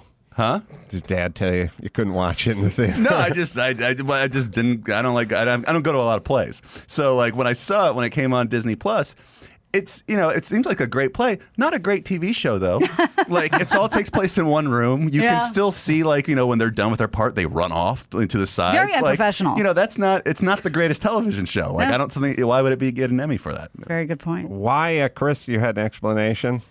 Yeah, so it's really the Oscars. The Oscars have a rule that the recorded stage productions are not eligible for consideration, so the Emmys are allowed. Interesting. Oh, there Okay. you go. There you go. And, like, there's been movies that were released on Netflix and they had, like, a weekend in a theater somewhere, Oh, yeah. so they could be eligible It's for the every Oscars. documentary. Yeah. Right. And finally, for us, our purposes, the Variety Talk series. We have Conan, The Daily Show with Trevor Noah, Jimmy Kimmel Live, Last Week Tonight with John Oliver, and The Late Show with Stephen Colbert. And the Trevor Moore show, you forgot. Snub. Obviously. Up again. Now, kind of seems like they'll give it to Conan because he's out now, I was right? wondering They'll the same kinda do that, lifetime achievement Right. kind of thing. Yeah. That'd be smart money. You putting money on that, Brian? I don't bet on things I don't know anything about. I don't know anything about the Emmys. But they finally have a category, right?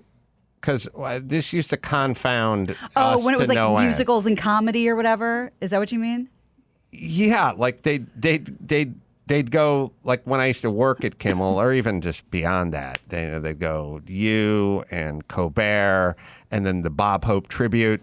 Right. Musical Yes. tribute to Bob Hope. And an old episode of the Emmys from last year. Right, and then Blackfish, Right. and then Bill Maher. Right. And it was like, what? And it was always like, there's late night talk show. There's Yeah. talk show. Just pick your talk show. Yeah. Make it its own category. There's enough there that you could just do it that way. Now, on the other side of this coin, variety sketch series is its own category. There are 2 nominations. SNL and a Black Lady sketch show. Oh. They only got 2 nominations, period? That's everybody in the category. Well, I've watched the Black Lady sketch show. And it's going to win. No, She wins. it's fucking horrible. SNL should win, but we'll see. Yeah, we'll see. Mm-hmm. That's Yes. crazy because there's more sketch shows than that.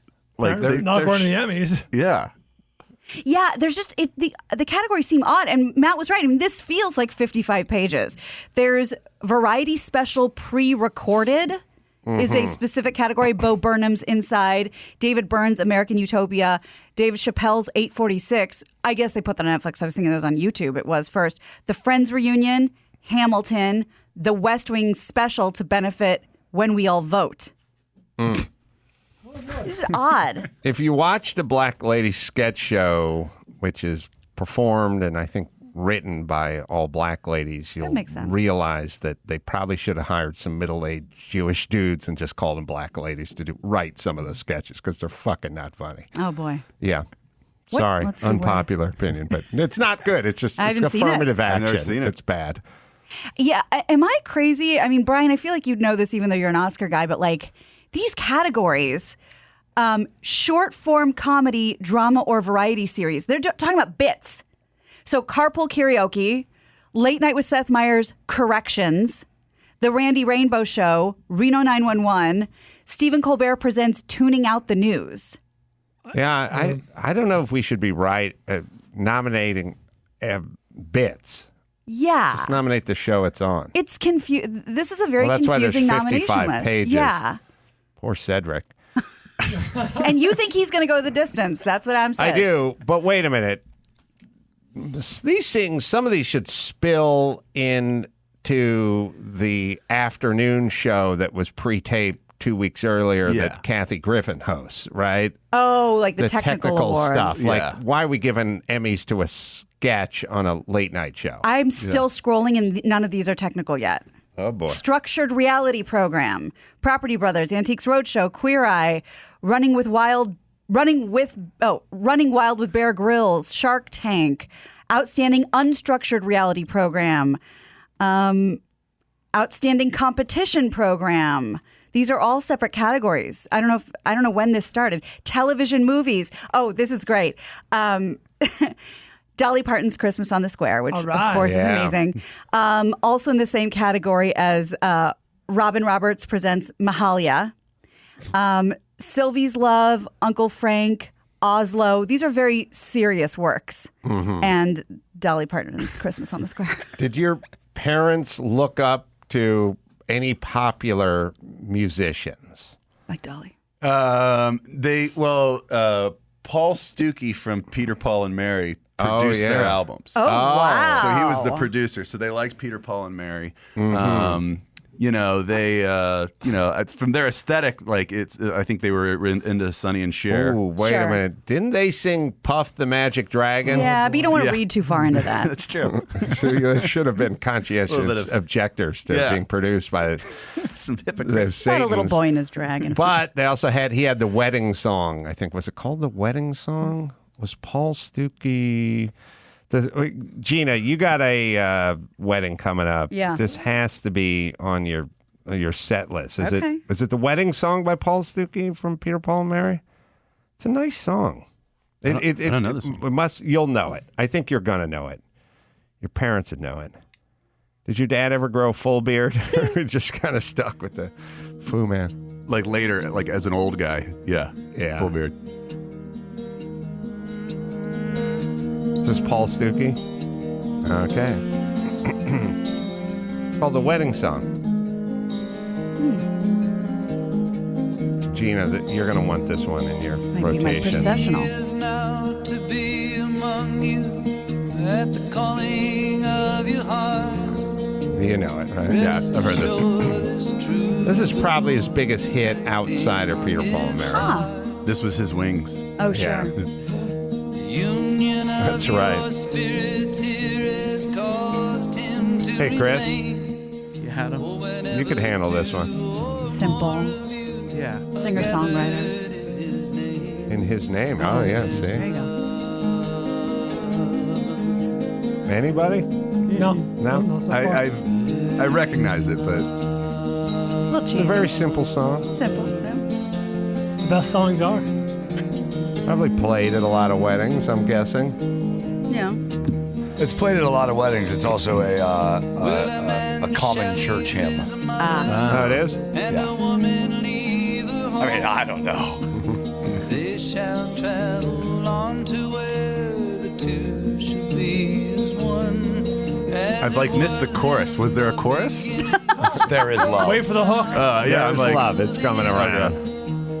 Woman draws her life from man and gives it back again. Okay. There is love. Oh, there it is. There it is. That's the chorus. It's like one of those Bob Dylan songs that has like 27 verses Yeah. and just keeps going. All right. It's nice. A little Paul Stookie deep cut there. Yeah. Mm-hmm. Deep cut. And you said this is his most popular solo song. I would say... Yeah, this is not listed as Peter, Paul, and Mary. Even this though is I s- Noel Paul Stookie. Even though I seem like a Peter, Paul, and Mary expert Junkie. to many listening, I don't have any of their albums, and I really know not a lot about them, but I do have a weird knowledge of music just from You do? listening to the radio. Did they do If I Had a Hammer? No, I don't. Oh, there's a few versions of that one, but the most Seems like a popular Peter, Paul, one is maybe it is them. Yeah, Stookie best known for... Yeah, so that's his best known Yeah, that's his- composition, charted in 71. He wrote it as a wedding gift for Peter Yarrow. Oh, there and you go. refused to perform it for the public until Yarrow requested it at a concert where his wife was present. That's very nice. Well, that's very sweet. Yeah, I don't want to steal this song. Mm-hmm. Peter, Paul, and Mary did If I Had a Hammer. Yeah, it seems like a they Peter, Paul, did. and Mary song. All right. Who else? Oh, done. Everyone did that The song. Carpenters should have done If I Had a Hammer, though, Right. for being The honest. Carpenters. Or the Carpenters, yeah. I don't want to let it go because I don't know shit about TV. But Gina mentioned going to lose, obviously, to Dolly Parton. The movie Uncle Frank, which was a movie that came out last year and nobody saw. It came out on Amazon. It's a feature-length movie directed by Alan Ball, who did American Beauty. Yeah, a prestigious director. It's Skyfall. He did American Beauty. He did a movie called Uncle Frank with Paul Bettany. It is the good... what was the shitty movie from Ron Howard last year? Hillbilly Elegy. It's the good Hillbilly Elegy. It's about a guy from the sticks who moves to New York, becomes intellectual, goes back home for a funeral or something, and then there's some tension because he's gay. He's living with a guy in New York, but his dad's this old redneck, and there's this crushing scene at the end. It's very good. I've never Oh, heard good. of it. Well, we should watch it. Okay. A little update on Conor McGregor. He underwent his 3.5-hour surgery in LA, successfully apparently. Doctors inserted a rod in his tibia. His fibula was also fixed with plates and screws, according to TMZ Sports. We know he suffered that really gruesome lower leg injury. We talked about that. He was transported right to Cedars here in LA. Sources say that Conor had an intramedullary rod inserted into the tibia. The surgery went well. I'll see him tomorrow. What? No, I'm going to Cedars tomorrow. He even tweeted, just out of surgery. Surgery went excellent, feeling tremendous. 6 weeks on crutch, and we will build back. Let's go. Hey, you 6 got to love weeks. the guy's attitude. Yeah. And he's a draw, so I hope he can keep fighting. Do you think he's nice to anyone? And you think he was nice to the doctor when he woke him up? I don't know how much of it is off camera. I don't know how much of it is just show Right. and brand and Selling tickets. and selling tickets. I've given up on trying to figure out who's that, Yeah. who's what. I do prefer the people who pretend to be mean versus the people who pretend to be Nice. nice. Right. I'm now sort of enjoying the people. I The like downfall. this version of Rosie much better than I like the old version of Right. Rosie. Because at least you know what you're getting, Yeah. you know? It's consistent. Yeah, and I actually do like this version of Rosie. I like the tell it like it is, I do too. The pretend to be nice people are some of the worst people I've ever met. That's what we're discovering. Right. Yeah. We should point out to people outside the area that the hospital he's at, Cedar Sinai, is in Beverly Hills, in a very rich part of town. They have, at least in the maternity ward, they have birthing suites. Obviously, if you're the average person like Christy and I, you're going to the regular old, birthing room. But if you're rich like the Kardashians, you're going to go to the birthing suite. It's going to cost you $10,000, but you're going to get a fucking hotel suite to yourself where no one can bother you. And I imagine a staff. Oh, absolutely. Yeah, dedicated. I at least looked into it. We did not pull the trigger. But I wonder if Conor McGregor has like some sort of celebrity, setup. Because But he's not pregnant. People answer me that way all the time. And I'm like, you think I'm clinically insane? Why would he be in the maternity ward, Well, you Bryan? said birthing suite. Like, okay, is that what you think I am? You think I'm an insane person? Because people answer that kind of stuff they all do. the fucking time, and I don't get it. Neither do they. We had a sort of low-res birthing Were you suite or business something. class? No, or some place in Reseda. I don't recall, but all I just remember is we had our own room with a bathroom, and I went and used the bathroom, and was admonished by the nurse Well, you not to can't do use that. the bathroom. You can't do that. That was in the room. Because you weren't a patient. Right. Oh, weird. And then this thing, which always drives me nuts. She got on me like. I used the bathroom, and she did the, you're not supposed to use that bathroom, and I gave her well, it's too late. And she went, well, next time. I was like, there's no next time. I got twins. This will be it. And she's like, well, but you don't. And then at a certain point, like one of her colleagues or something came around and went, like, she's bad to everybody. And I was like, why don't you fire her ass then? Right. She's fucking bad to everybody. I love the conceit of it. It really, your nerves couldn't be higher. It's a most important time of your life. Everyone's just a bundle of anxiety. And she's a cunt to everyone who shows up. But but it's consistent. But everyone knows it. She does it to everyone. Oh, well, in that Like, case. fucking get her out of there. Move her into the fucking morgue where she would only mildly annoy some of its residents. You'll have to excuse him. He's not a very good doctor. Yeah. It's really, that's what it is. Like, I was pulled aside and told that she was a bitch to everyone. That's insane. By the way, I've spent a lot of time in hospital rooms the past 2 years. Not once did anyone ever tell me not to use the bathroom. That's new. Have you been in the birthing suite? No, we were not. My greatest, everyone talks about like what are your greatest laments or mistakes or whatever. The moments in life I cherish the most is I'm always ready to tell someone to fuck off. And like, I walked out of the bathroom and Nurse Ratchet was there with her clipboard. And she's like, you're not supposed to be using that bathroom. And I didn't go like, oh, I'm sorry. I was unaware of. I just went, get out of my face. Walk. I'm not fucking listening to you, fucking cunt. Yeah. That's like what when you and Drew are told by some 15-year-old lackey to get up and get moving. Drew dutifully gets up, stands in line like little Lord Fauntleroy. No, that was, well. Where were you? Drew's favorite story is when we were doing a K-Rock calendar signing at the parking lot of the Best Buy in like Alhambra or something like that. They would just go somewhere that was super, they'd plan these things. They'd go, where are we going to do the calendar sign this year? And they'd go, all right, where's Adam live? And they'd circle it on the map. They go, what's the furthest place from where Adam lives? Until we hit Spend water. an entire Saturday at for free. But we finished the signing, and we're in the parking lot, like the Best Buy. And Drew was like, oh, I want to go in there and get a phone or something. I was like, yeah, I'm going to go in there and get a... It was so long ago, it was the portable phone. Not the mobile phone, but just the one where you could talk by the pool or talk Oh, yeah, like a out cordless. in the yard, the cordless phone. I was like, yeah, I want to go get one of those. And I was standing in the aisle looking at him, and some 16-year-old chick came up to me, and she tapped me on the shoulder, and she said, are you as big an asshole in real life as you are on the radio?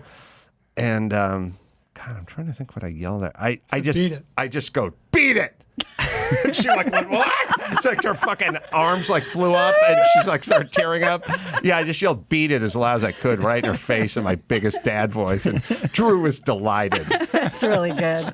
So you answered the question. Yeah, I used in a roundabout way, Yeah, I would always because Drew would get harangued and buzzed, and he'd always go like, "Oh, I'm sorry you feel that way. Like I didn't know what maybe you misunderstood or whatever." So I would always tell him to beat it. I appreciate that, and I draw strength from that in my own life. So Good, thank you. yeah, it's good.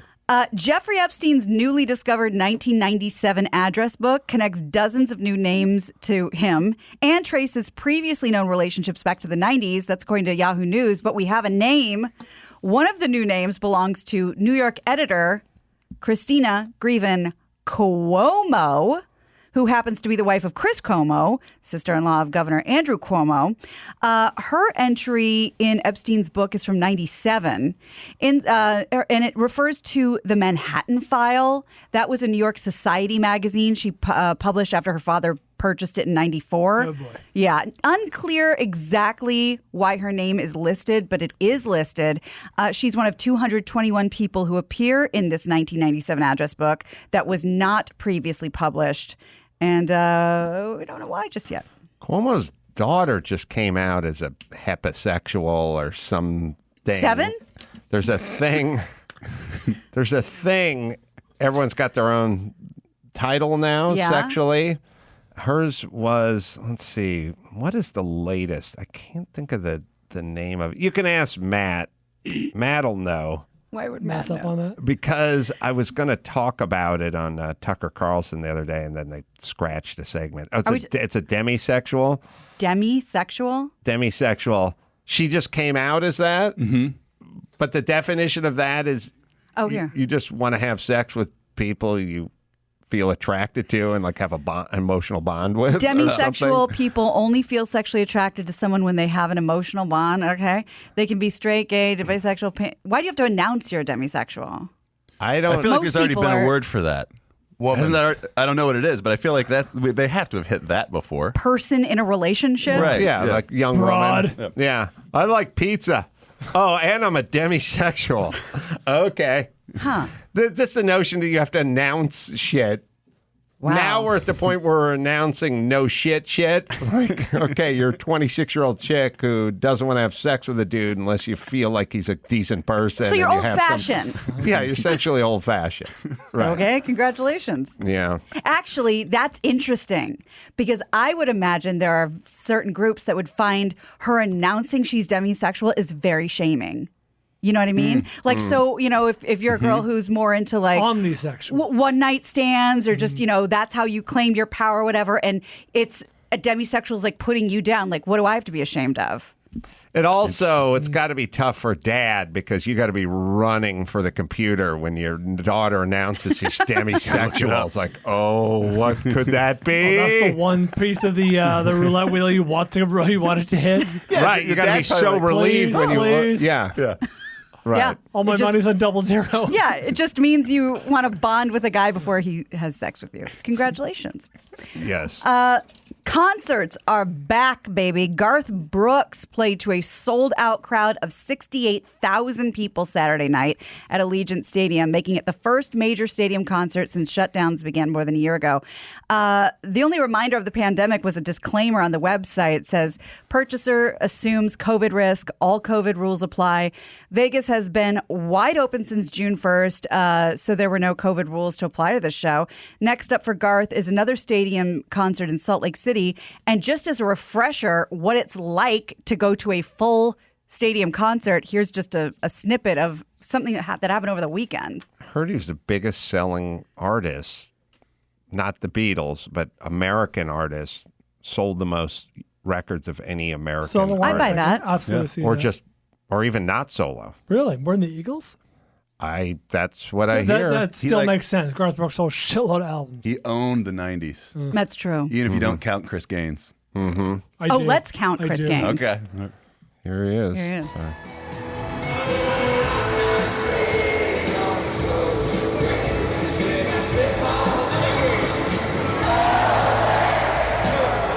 68,000 people.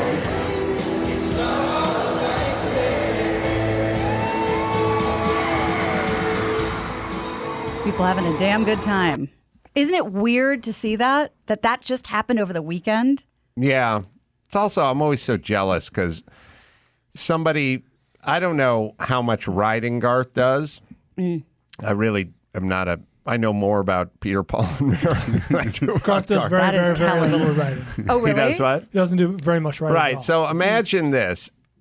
Somebody writes the song, and then you record it, and you recorded it 26 years ago, and you get to just go out and sell out stadiums all the time. Versus if you're a comedian, it's like you have to write it and figure it out, and then everyone, that was last special. Yeah. We need we need a fresh hour and all that kind of stuff. Like the idea that he can do those songs in his sleep. Somebody wrote them, and it's the opposite because nobody wants to hear the new shit when you're seeing an old somebody you love.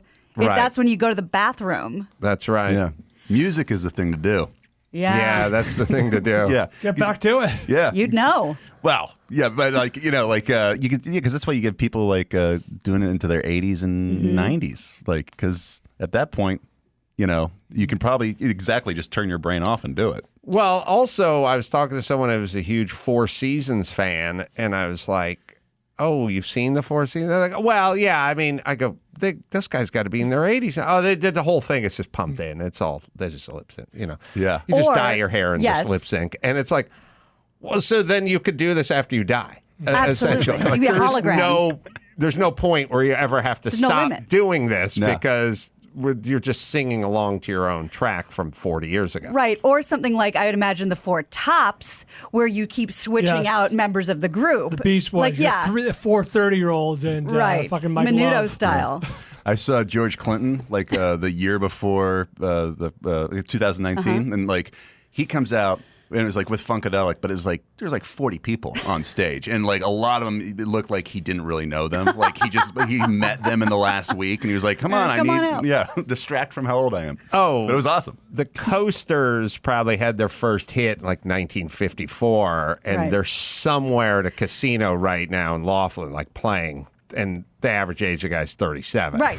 Of the Coasters. Exactly. Like the average age of the guy in the Coasters is older than the song younger than the song Charlie Brown is, which was probably one of their songs. Yeah. Oh, your parents probably didn't let you listen to the Coasters. No. That was kind of devil music. Why? It'd be great if this like music industry went back far enough that you could still go see Beethoven, but it's like a guy in his 40s, like just keep like passing it down. Charlie Brown. Ba-na-na-na-na. Yeah.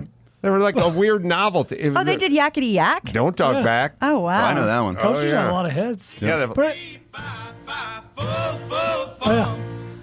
This is a big kindergarten song for me. Oh, really? Oh, yeah. What years? it Charlie clown? Brown's got to be 55. I Don't mess around. The song is coming up on 70 years old. Let's do wait and see. Was everybody always picking on me? Produced by Paul at Peter, Paul, and Mary. Oh, no by the way. shit. Yeah, a lot of people don't know that. All right, let's bring it home, Gina Grad. You got it. I'm Gina Grad, and that's the news. I'm just a little boy. Gina Grad. That was the news with Gina Grad. Well, you can go to AdamCarolla.com if you want to see me in Minneapolis or Royal Oak, Michigan, or Kansas City, or wherever. Just added Solana Beach. Oh, Belly Up, be there, and Chicago, Park West. Just go to AdamCarolla.com for all the live shows. Got to get back in time for Gina's wedding. Please, That's yes, right. that'd be great. Trevor Moore, you can find his offerings, The Trevor Moore Show. Season 2 available on Comedy Central's YouTube channel right now. And his website, trevormoore.org, is where you go. And until next time, it's Adam Carolla, Trevor Moore, and Gina Grad, and Paul Bryan saying, Mahala. Get comfy wumpy.